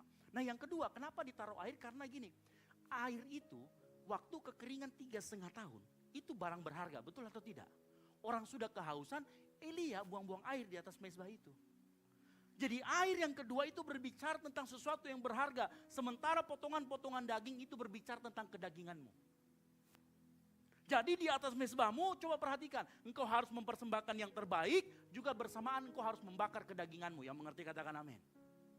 Baru mezbahmu dan korbanmu siap untuk terjadi revival. Nah, cuman pertanyaannya begini, mungkin kita bingung. barang apa, benda apa yang kalau kedagingan kita taruh di atas, tapi juga itu berharga dalam hidup kita. Nah ini yang kita menyinggung. Tuhan antar saya ke sebuah cerita tentang orang muda yang kaya dalam Lukas 18 ayat 23. Perhatikan. Lukas 18 ayat 22 dan 23 dia berkata gini, mendengar itu Yesus berkata kepadanya, masih tinggal satu hal lagi yang harus kau lakukan. Jualah segala yang kau miliki dan bagikanlah itu kepada orang miskin, maka engkau akan beroleh harta di surga. Kemudian datanglah kemari dan ikutlah aku. Nah perhatikan, ini versi perjanjian baru. Apa yang kita persembahkan di atas mezbah itu. Ya. Sama seperti orang muda kaya itu, ada 3 area yang sebenarnya kedagingan sering muncul di situ, tetapi itu buat sangat berharga. Area yang pertama adalah identitas. Perhatikan nanti dalam Lukas, orang muda ini orang yang pemimpin, bukan orang remeh-temeh. Dia itu pemimpin. Coba nanti baca, ada seorang pemimpin muda. Nah, itu begitu dikatakan di dalam Lukas. Bayangkan, dia seorang pemimpin harus jadi murid lagi. Identitasnya harus dikorbankan. Betul atau tidak? Yang kedua, dia harus melepaskan kenyamanan. Kenyamanan orang sumbernya dari mana biasanya? Dari kekayaan. Betul ya, dari kekayaan. Kita nih nanti misalkan pulang, daripada saya makan di rumah supaya nyaman, kita makan nanti di Pizza Hut. Itu kan kekayaan, harus pakai uang. Yang ketiga, waktu. Ingat, yang kedua tadi saya mundur sedikit. Yang kedua, waktu Yesus ngomong, jual segala hartamu, bagikan kepada orang miskin. Itu kan bicara tentang korbankan kenyamananmu, berharga itu kekayaanmu buang. Yang ketiga bicara tentang area apa? Waktu Tuhan Yesus ngomong, ikutlah aku. Tuhan lagi ngomong gini, begitu kau jual semua itu, kamu ikut saya, artinya saya menjadi prioritasmu. 3 area, identitas, kenyamanan, kekayaan, dan waktu. Inilah yang harus kita persembahkan kepada Tuhan. Dan bukankah ini juga sulit? Bapak Ibu Saudara sekalian, kadang-kadang identitas itu bisa jadi berhala. Itu kedagingan, betul atau tidak? Kadangkala kekayaan itu bisa jadi sumber malapetaka. Ada orang yang dulu tidak kaya, begitu kaya istrinya jadi nambah. Itu juga sumber kedagingan. Ada orang yang dikasih waktu, bukan dipergunakan waktu baik-baik, dipergunakan waktu untuk main game dari pagi sampai pagi. Ada orang yang dikasih waktu 24 jam, dia pakai dari tidur sampai ke tidur. Tidur, makan. Ada orang yang seperti itu. Jadi gambaran 3 area ini adalah 3 yang harus kita persembahkan. Yang paling berharga dan yang di situ ada kedagingannya. Nah, cuman kita bingung, bagaimana aplikasi praktisnya? Bagaimana kita persembahkan identitas, kenyamanan dan waktu? Nah, ini saya ajarkan praktisnya. Paulus pernah mengajarkan dalam Ibrani 10 ayat 25 dikatakan gini, janganlah kita menjauhkan diri dari pertemuan-pertemuan ibadah kita. Betul ya? Saya mau kasih tahu kenapa Paulus menasehatkan kita jangan menjauhkan diri dari pertemuan ibadah. Kenapa? Karena di pertemuan-pertemuan ibadah seperti ini adalah ujian sekaligus melatih diri kita untuk punya disiplin rohani dalam kita berusaha atau mengembangkan otot-otot pengorbanan kita di mezbah tadi. Halo? Waktu engkau datang ke tempat ini untuk bergereja, salaman sama Aser, tidak ditanya tuh, apakah Anda CEO, menyamar jadi sopir? Ada yang nanya di depan? Nggak ada, identitasmu tidak berlaku di sini. Engkau duduk sama rata, berdiri sama tinggi, betul atau tidak? Identitasmu tidak berlaku di sini. Ada yang nanya, CEO atau bukan? Ya, banyak yang ketawa, ternyata banyak yang suka nonton drama Cina. Saya tadi pagi waktu saya bikin bahan ini, saya diprotes sama istri saya, kenapa kau tulis ini CEO? Tidak ada orang kenal tahu. Coba besok kalau saya bilang CEO pasti ketahui semua. Ternyata betul, ternyata semua penggemar derajin. Ya. Dan saya lihat muka-mukanya kayaknya sekarang lebih menghormati orang yang lebih rendah. Karena takutnya dia CEO. Nggak ada waktu engkau datang ke tempat ini, nggak ada ditanyain mengenai identitasmu siapa. Kamu orang besar, orang kecil, kamu kuli bangunan atau bukan, nggak ada. Yang kedua, waktu kamu datang ke tempat ini, kamu harus mempersembahkan kenyamananmu apa? Ada persembahan di sini. Persembahan diakonia, persembahan persepuluhan dan lain sebagainya. Hidup kita ini, gaji kita 4 juta. Sehari 200.000. Kalau kita kasih persepuluhan 400.000, berarti 200.000 kenyamanan kita terganggu, betul atau tidak? Tapi disitulah di gereja kamu melatih otot-otot pengorbananmu supaya menjadi orang yang kuat. Dilatih sekaligus diuji di sini. Waktu kita datang ke gereja, waktu kita kasih 2 jam buat Tuhan, betul atau tidak? Makanya kalau di gereja jangan cuma sekedar main handphone, update status, main IG. Sayang. Pakai waktu betul-betul itu untuk memuji nama Tuhan. Pakai waktu betul-betul itu untuk dengarkan firman Tuhan. Yang mengerti katakan amin. Jangan dipakai lagi untuk yang lain. Cuma 2 jam loh. Tapi perhatikan 2 jam ini adalah latihan rohanimu. Makanya Paulus berkata begini. 1 Timotius 4:8 berkata begini. Latihan badani terbatas gunanya. Tetapi ibadah disetarakan dengan latihan badani. Artinya ibadah adalah latihan rohani. Buat kita belajar memberi, buat kita belajar ngasih waktu kita, buat kita belajar mengorbankan identitas kita. Yang mengerti katakan amin. Makanya jangan jauhkan itu. Kalau perlu ikuti juga yang tengah-tengah minggu. Yang mau katakan yes. Oh sedikit. Halo? Ingat, kita sedang dilatih dalam ibadah mempersembahkan 3 area ini. Makanya kalau datang ibadah, datang dengan sikap hati yang benar. Jangan sikap hati yang apatis. Apalagi dibicarakan di depan itu. Pasti uang lagi. Halo? Ya. Ibadah di gereja itu latihan rohani. Nah kalau di ibadah gereja kita gak bisa memberi keputusan yang benar. Apa kabar kalau kita Senin, Selasa, Rabu, Kamis, Jumat, Sabtu? Makanya saya berdoa di tempat ini. Kalau engkau datang ibadah di tempat ini, kau betul-betul konsentrasi, kasih waktumu yang terbaik. Pada saat memberi persembahan, kasih persembahan yang terbaik. Engkau gak peduli identitas samping kiri kananmu, dia mau CEO, dia mau apa, gak perlu ditanya-tanya juga kan. Saya jangan sampai ada WL, halo shalom saudara-saudara, boleh lihat samping kiri kanannya, tanya apakah engkau CEO, gak boleh ya. Nah saya rindu di tempat ini pada saat engkau datang beribadah sama Tuhan, pakai waktumu betul untuk mengarahkan hatimu kepada Tuhan. Kenapa? Di sini tempat latihanmu. Kalau kita datang ke tempat nge-gym, gerakan kita salah, besoknya itu sakit-sakit badanmu. Percaya sama saya. Disuruh squat. Wah. Tapi gerakanmu salah, bukan squat, jongkok. Besok itu sakit itu, tapi beda yang sakit. Kalau ada PT mungkin kau sudah dimarahi, salah gerakanmu itu, besok kau salah. Kenapa? Karena ternyata apa yang kita lakukan selama 2 jam ini tempat latihan kita untuk kemudian diuji sesungguhnya di Senin, Selasa, Rabu, Kamis, Jumat, Sabtu. Makanya kalau latihannya benar, maka setidaknya hidupmu akan benar di luar sana. Yang mengerti katakan amin.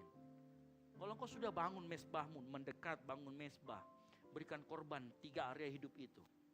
Maka dengar baik, ini adalah ekosistem di mana revival layak untuk mendarat di sana. Saya kasih ilustrasi seperti sebuah kapal layar. Kita itu adalah orang-orang yang ada di kapal layar itu. Tugas kita adalah membersihkan kapal, siapkan tali-talinya, siapkan layarnya, sehingga kalau angin Tuhan muncul, kita cepat naikkan layar kita. Kita bisa berselaras dengan Tuhan, berlayar. Begitu kita menciptakan ekosistem, maka respon dari Tuhan, respon api yang berdaulat dari Tuhan muncul.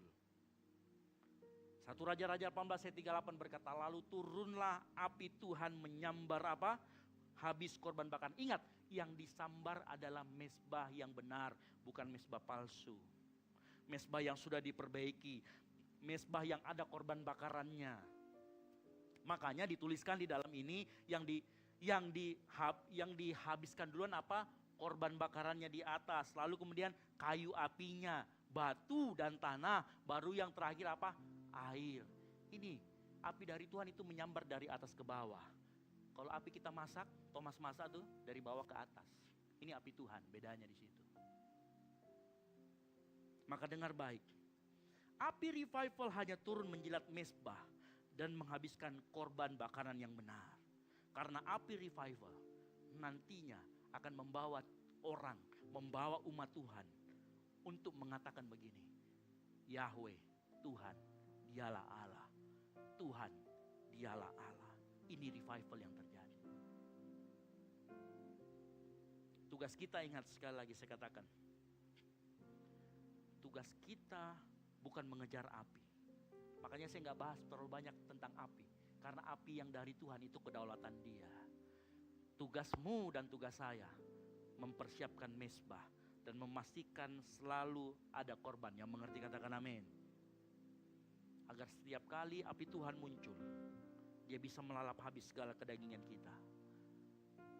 Terjadi revival dalam diri kita, terjadi percepatan dalam diri kita. Tuhan berkenan akan hidup kita. Dan saya rindu itu terjadi di tempat ini. Sore hari ini, bangun mezbahmu, mezbah pribadimu, perhatikan. Jadi orang seperti Daud. Dia lihat relasinya yang jauh lebih utama daripada apa yang dia miliki. Main musik saya maju ke depan. Revival tidak hadir dari keramaian rohani. Revival lahir dari saat engkau datang mendekat, memperbaiki mezbah dan menaruh korban di atasnya. Mezbah berbicara tentang relasi yang benar di hadapan Tuhan. Korban bakaran adalah ekspresi ucapan syukur, bukan alat untuk memanipulasi Tuhan. Dan api adalah kedaulatan Tuhan. Ingat, mezbah yang palsu hanya menyebabkan engkau kelelahan rohani. Kalau engkau hari-hari ini sedang lelah rohani, sedang capek pelayanan, coba perhatikan mezbahmu palsu atau enggak. Jangan sampai mezbahmu palsu. Kalau mezbahmu palsu, ternyata kau harus bongkar mezbahmu, ganti dengan yang asli, yang dari Tuhan. Ingat, tugasmu bukan mengejar api. Perbaiki mezbah, persembahkan korban dengan ucapan syukur. Maka kalau Tuhan berkenan, Dia akan kirimkan api dari surga untuk merestorasi hidupmu, membakar lagi kasih cintamu sama Tuhan, membakar passionmu lagi kepada Tuhan. Dan disitulah revival terjadi. Ingat, mezbah tetap menjadi tanggung jawab kita. Yang mengerti katakan amin. Api urusan Tuhan, korban adalah respon kita, dan mezbah adalah pondasi yang kamu tidak bisa tawar. Sore hari ini, kalau hari ini, malam hari ini, engkau merasa, oh kayaknya mezbah yang rusak itu hidupku. Ada sebuah undangan dari Tuhan untuk engkau datang mendekat dan memperbaiki mezbahmu. Lalu kembali mempersembahkan 3 area hidupmu untuk Tuhan. Yang mau katakan amin. Saya rindu di tempat ini semua. Di akhir minggu kita berbicara tentang revival. Mungkin revival kita nggak saya doakan kemudian rebah dan lain sebagainya. Tapi saya yakin saat firman Tuhan ini disampaikan, ada hati yang saat ini diketuk oleh Tuhan. Dan Tuhan panggil dalam hatinya, ayo mendekat lagi, ayo datang kepadaku. Dan saya berdoa, kalau itu engkau orangnya, jawab panggilan Tuhan. Perbaiki mezbahmu supaya terjadi revival dalam hidupmu. Yang mengerti katakan amin. Kasih tepuk tangan kemuliaan buat nama Tuhan. Haleluya. Kita bangkit berdiri.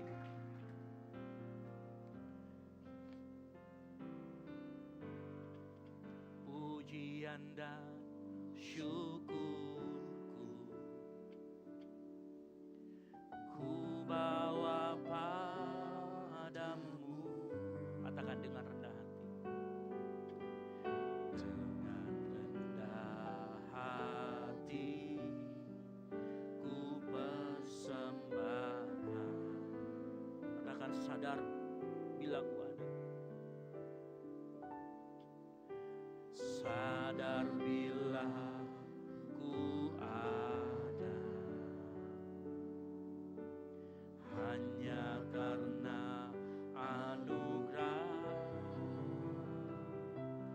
bukan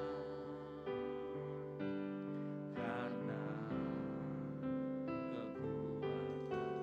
Katakan, ku tahu hidupku adalah penyembah.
Mari kau yang mau mendekat sama Tuhan, bangun mesbahmu kembali.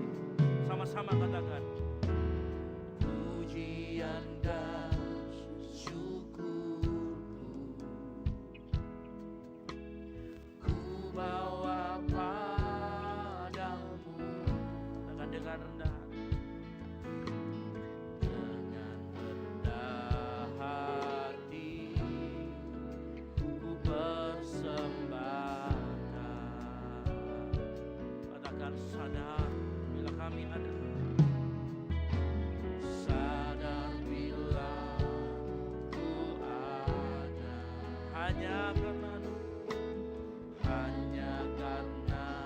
anugerah, bukan karena kekuatanku. katakan ku tahu hidupku Tuhan. Ku tahu hidupku adalah penyembahan. Kau ciptakanku dalam kemuliaan-Mu. Kami tahu kami Ku tahu hidupku berharga di mata-Mu.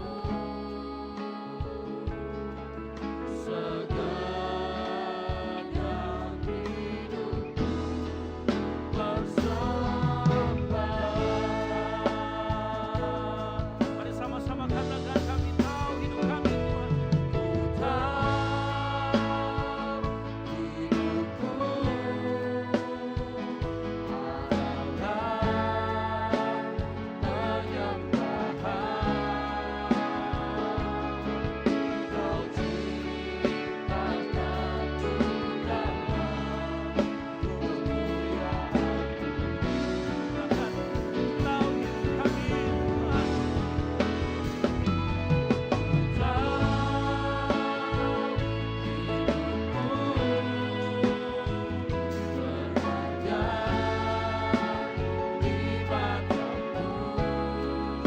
Segenap kami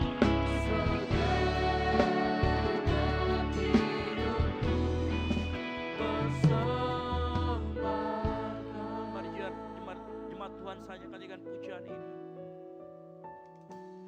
Ku tahu hidupku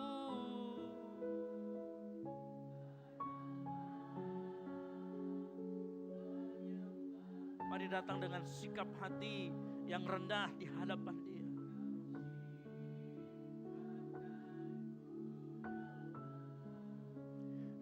Kemuliaan-Mu. Katakan kami tahu hidup kami Tuhan. Ku tahu hidupku berharga di mata-Mu.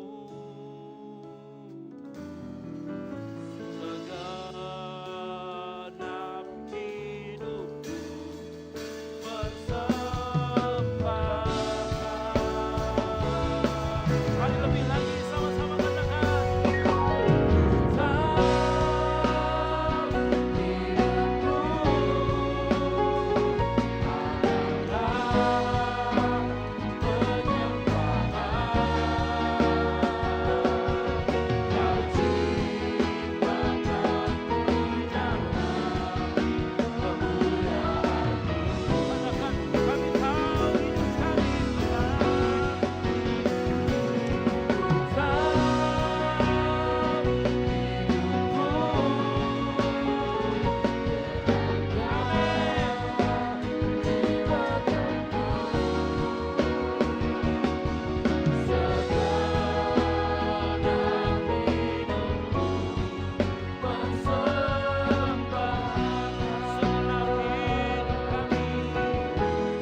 kami menyanyikan hidup kami adalah penyembahan, kami juga mau pastikan hidup kami ada mezbah Tuhan di dalamnya.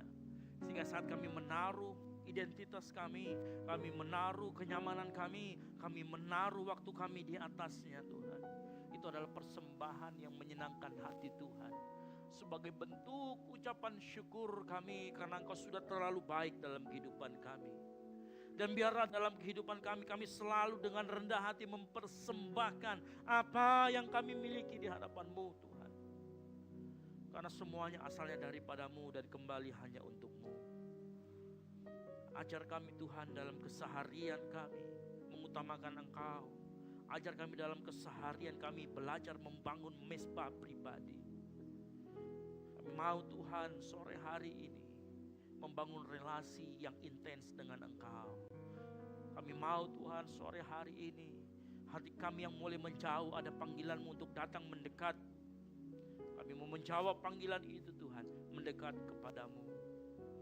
Sore ini hari ini hamba-Mu sudah selesai berbicara, tapi hamba-Mu yakin dan percaya Roh Kudus terus berbicara dalam setiap hati anak-anak-Mu, mengingatkan mereka tentang relasi dengan Tuhan. Hamba-Mu berdoa setiap jemaat yang hadir sore hari ini, Tuhan bantu mereka agar mereka terus dapat membangun, menjaga mezbah dan mempersembahkan korban ucapan syukur hari demi hari untuk kemuliaan nama Tuhan. Yakin dan percaya Engkau menjawab setiap seruan dan doa kami Tuhan. Dan kami naikkan doa kami di dalam satu nama, nama Tuhan Yesus Kristus, nama yang berkuasa di atas segala nama, yang percaya dan diberkati oleh firman Tuhan. Sama-sama katakan amin. Kasih tepuk tangan yang meriah buat kemuliaan nama Tuhan. Haleluya. Silakan duduk Bapak Ibu Saudara sekalian.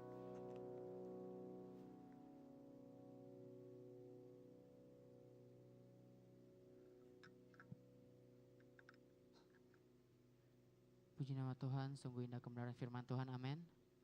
Tiba saatnya kita akan berikan persembahan. Di depan jemaat Tuhan sekalian terdapat 2 amplop. Amplop yang pertama diperuntukkan untuk operasional pastori dan amplop yang kedua untuk diakonia. Alur persembahan dimulai dari sebelah kiri, tengah dan kanan saya diikuti oleh arahan Aser. Kemudian di atas kotak persembahan terdapat ayat tahunan. Bagi Bapak Ibu jemaat Tuhan yang belum mengambil ayat tahunan, boleh diambil saat memberikan persembahan nanti. Mari kita angkat amplop persembahan kita satu dalam doa, kita berdoa. Kami mengucap syukur Tuhan dan terima kasih, sungguh kasih-Mu dahsyat dalam kehidupan kami. Kami telah mendengarkan kebenaran firman-Mu Tuhan, urapi kami Tuhan agar firman-Mu yang kami dengarkan dapat menuntun langkah kami dan menyenangkan hati-Mu. Berkati juga hamba-Mu dimanapun Engkau tempatkan, Engkau bukakan lagi rahasia kebenaran firman Tuhan.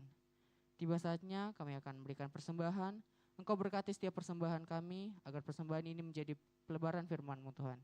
Di dalam nama Tuhan Yesus kami sudah berdoa dan mengucap syukur. Haleluya, amin. Selamat memberi, Tuhan Yesus memberkati.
perkasa. Berikan tepuk tangan bagi Tuhan kita.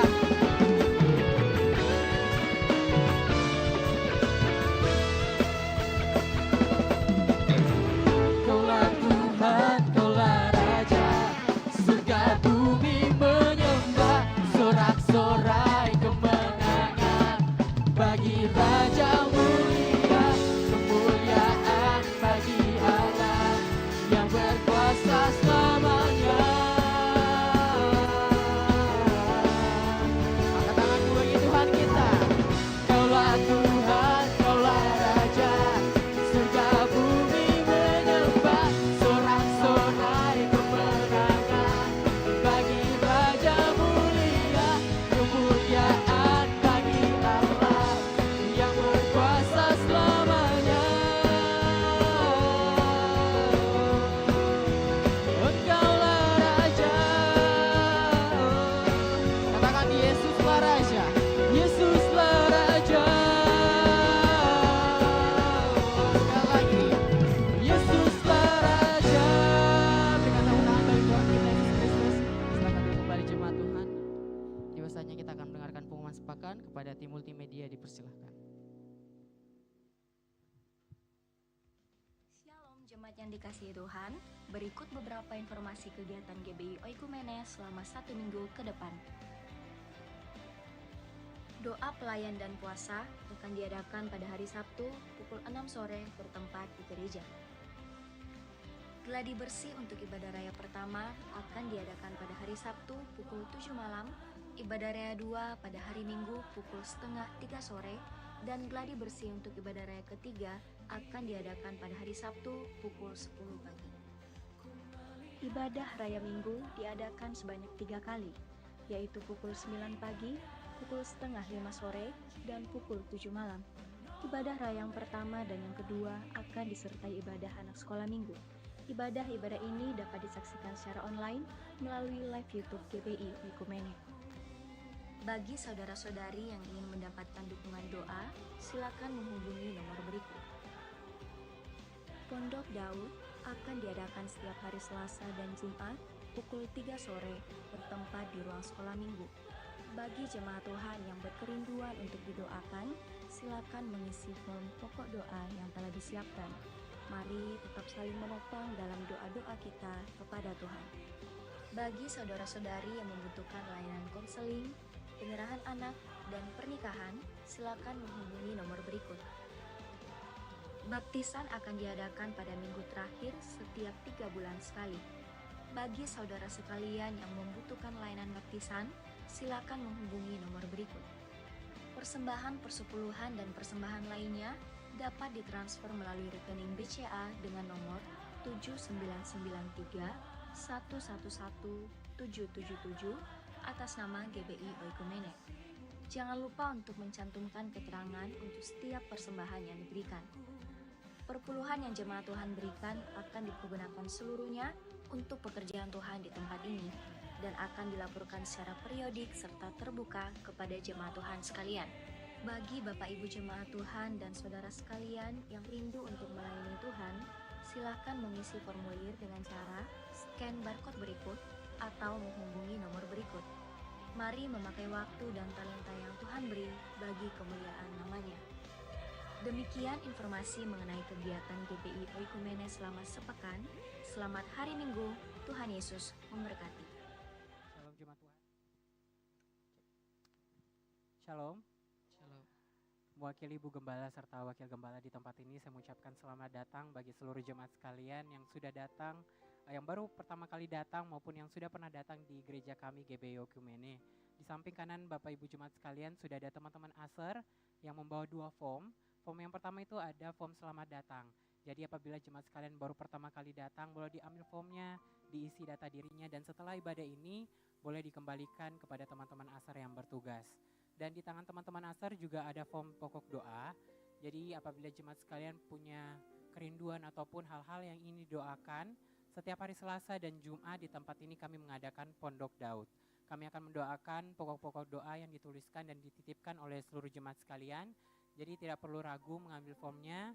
Kami akan mendoakan dan membantu menopang di dalam doa untuk seluruh pokok-pokok doa yang dituliskan oleh jemaat sekalian. Untuk kegiatan kita sepanjang minggu ini masih belum ada. Kita akan rutin mengadakan kegiatan lagi itu di bulan Februari. Dan untuk pengumuman tambahan lainnya, di bawah ada teman-teman panitia dari panitia ulang tahun Goal Sisi yang ketiga yang kita akan adakan acaranya pada bulan Maret nantinya. Ada penjualan kebab dan salah satu juga bentuk pencarian dana kita juga menjual baju. Ya, bazar baju harganya 100.000. Jadi apabila jemaat sekalian ingin menabur untuk pelayanan kami nantinya pada bulan Maret, boleh menghubungi teman-teman yang bertugas di belakang. Itu saja pengumuman tambahan kita pada minggu ini. Tuhan Yesus memberkati. Baik, puji nama Tuhan, saya undang kita untuk bangkit berdiri. Kita akan mengakhiri ibadah kita pada malam hari ini. Ini seluruh hidup kami Tuhan. Seluruh hidupku, pakailah Tuhan bagi kemuliaan-Mu. Genapi seluruh rencana-Mu, sampai bumi penuh kemuliaan-Mu. Sambil mengangkat tangan kepada Tuhan. Bagimu Tuhan seluruh hidupku, pakailah Tuhan bagi kemuliaan-Mu. Genapi seluruh rencana-Mu, sampai bumi penuh kemuliaan-Mu. Bagimu Tuhan seluruh hidupku, pakailah Tuhan bagi kemuliaan-Mu. Genapi seluruh rencana-Mu, sampai bumi penuh kemuliaan-Mu. Mari dengan iman kita katakan pujian ini. Bagimu Tuhan seluruh hidupku, pakailah Tuhan bagi kemuliaan-Mu. Genapi seluruh rencana-Mu, sampai bumi penuh kemuliaan-Mu. Sampai bumi penuh kemuliaan-Mu. Sekali katakan. Sampai bumi penuh kemuliaan-Mu.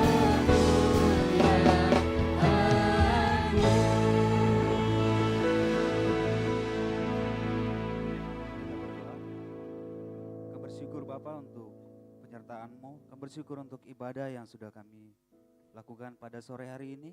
Kami bersyukur Bapa untuk pelayan firman yang sudah menabur, sudah mengingatkan kami hari ini bahwa mesbah kami itu sangat penting dalam kehidupan kami Bapa. Terima kasih Bapa untuk ibadah kami ini. Kami juga berdoa untuk para pelayan yang sudah melayani kami pada sore hari ini. Tuhan berkati mereka Bapa, baik di altar maupun apapun bentuk pelayanan kami Bapa, kami serahkan ke dalam tangan-Mu. Kami percaya semuanya itu Bapa untuk kemuliaan nama Tuhan. Kami juga berdoa Bapa untuk semua yang hadir pada sore hari ini, kiranya terus diberkati oleh Tuhan. Tuhan berkati mereka Bapa dalam kehidupan mereka, apa yang menjadi kerinduan mereka Tuhan berkati Bapa, apa yang menjadi cita-cita Tuhan berkati setiap cita-cita yang kami masing-masing Bapa. Kami berdoa untuk teman-teman kami berdoa untuk orang-orang yang mencari pekerjaan, Tuhan berkati sehingga menemukan pekerjaan yang sesuai dan untuk kemuliaan nama Tuhan. Yang bekerja juga Tuhan berkati dalam pekerjaannya, sehingga dalam pekerjaannya sentiasa mengandalkan Tuhan dan semuanya untuk kemuliaan nama Tuhan. Kami berdoa untuk teman-teman kami atau orang-orang yang rindu untuk melayani di tempat ini. Tuhan berkati apa yang menjadi kerinduan untuk melayani, Tuhan berkati Bapa, sehingga melalui pelanannya Bapa, nama Tuhan dipermuliakan. Kami juga berdoa untuk yang belum sempat hadir pada sore hari ini. Mungkin ada yang sakit, Tuhan menyembuhkan mereka melalui obat-obatan, apa yang dikonsumsi, makanan, Tuhan berkati Bapa, sehingga melalui itu Bapa mendatangkan kesembuhan baginya, dan di kemudian hari bisa datang untuk beribadah bersama kami.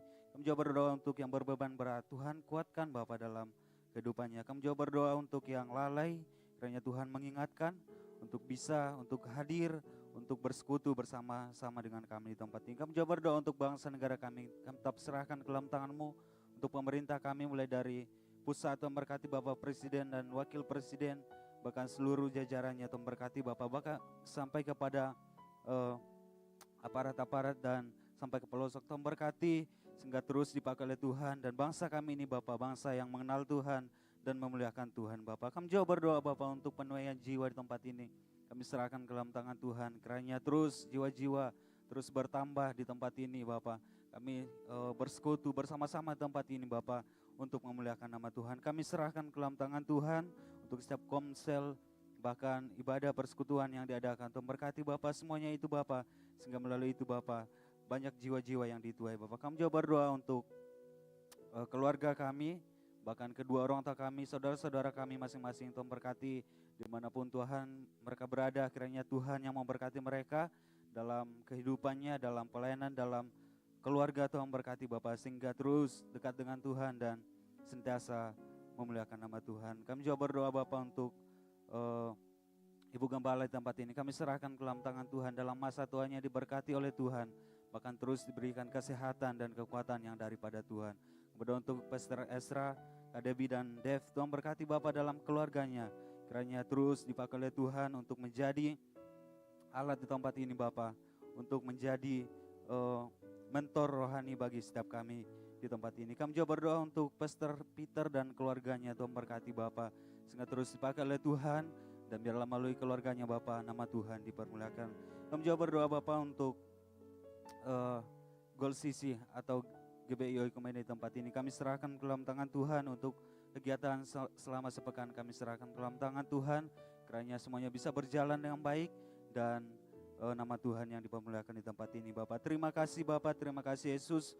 Kami berdoa Bapak untuk gereja-gereja yang ada di sekitar kami Bapak. Tuhan berkati untuk gereja yang ada di sekitar kami, ada Gepil, ada Satria Kasih, GPDI, El Shaddai dan GMS. Kami serahkan ke dalam tangan Tuhan. Kibai Tuhan berkati Bapak ke dalam tangan Tuhan, kiranya melalui gereja-gerejanya ini Bapak, setiap orang-orang yang mengenal Tuhan bisa bertumbuh dalam iman dan semakin dekat dengan Tuhan. Terima kasih Bapak. Terima kasih Yesus. Kami juga berdoa untuk setiap orang yang menyaksikan lewat live pada sore hari ini. Kami serahkan ke dalam tangan Tuhan dimanapun mereka berada. Tuhan berkati Bapak, sehingga dalam kehidupannya juga bisa mengenal Tuhan, walaupun jauh tapi bisa mengenal Tuhan melalui pelayanan di tempat ini Bapak. Terima kasih Bapak, terima kasih Yesus.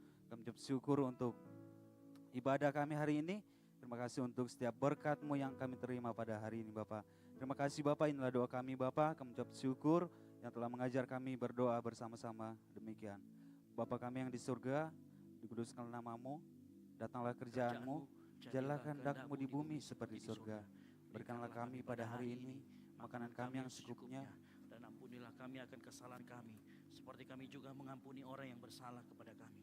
Dan janganlah membawa kami ke dalam pencobaan, tetapi lepaskanlah kami daripada yang jahat. Karena Engkaulah yang punya kerajaan dan kuasa dan kemuliaan sampai selama-lamanya. Mari kita angkat kedua tangan kita. Diberkatilah Engkau di kota dan diberkatilah Engkau di ladang. Diberkatilah buah kandunganmu, hasil bumimu dan hasil ternakmu. Diberkatilah bakulmu dan tempat adonanmu. Diberkatilah Engkau pada waktu masuk dan diberkatilah Engkau pada waktu keluar.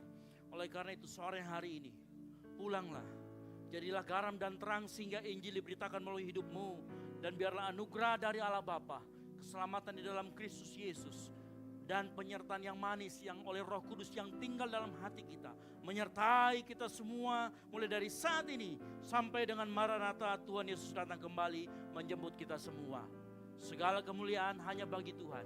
Yang percaya sama-sama katakan amin. Selamat hari Minggu, Tuhan Yesus memberkati, dan silakan mengambil satu doa sejenak.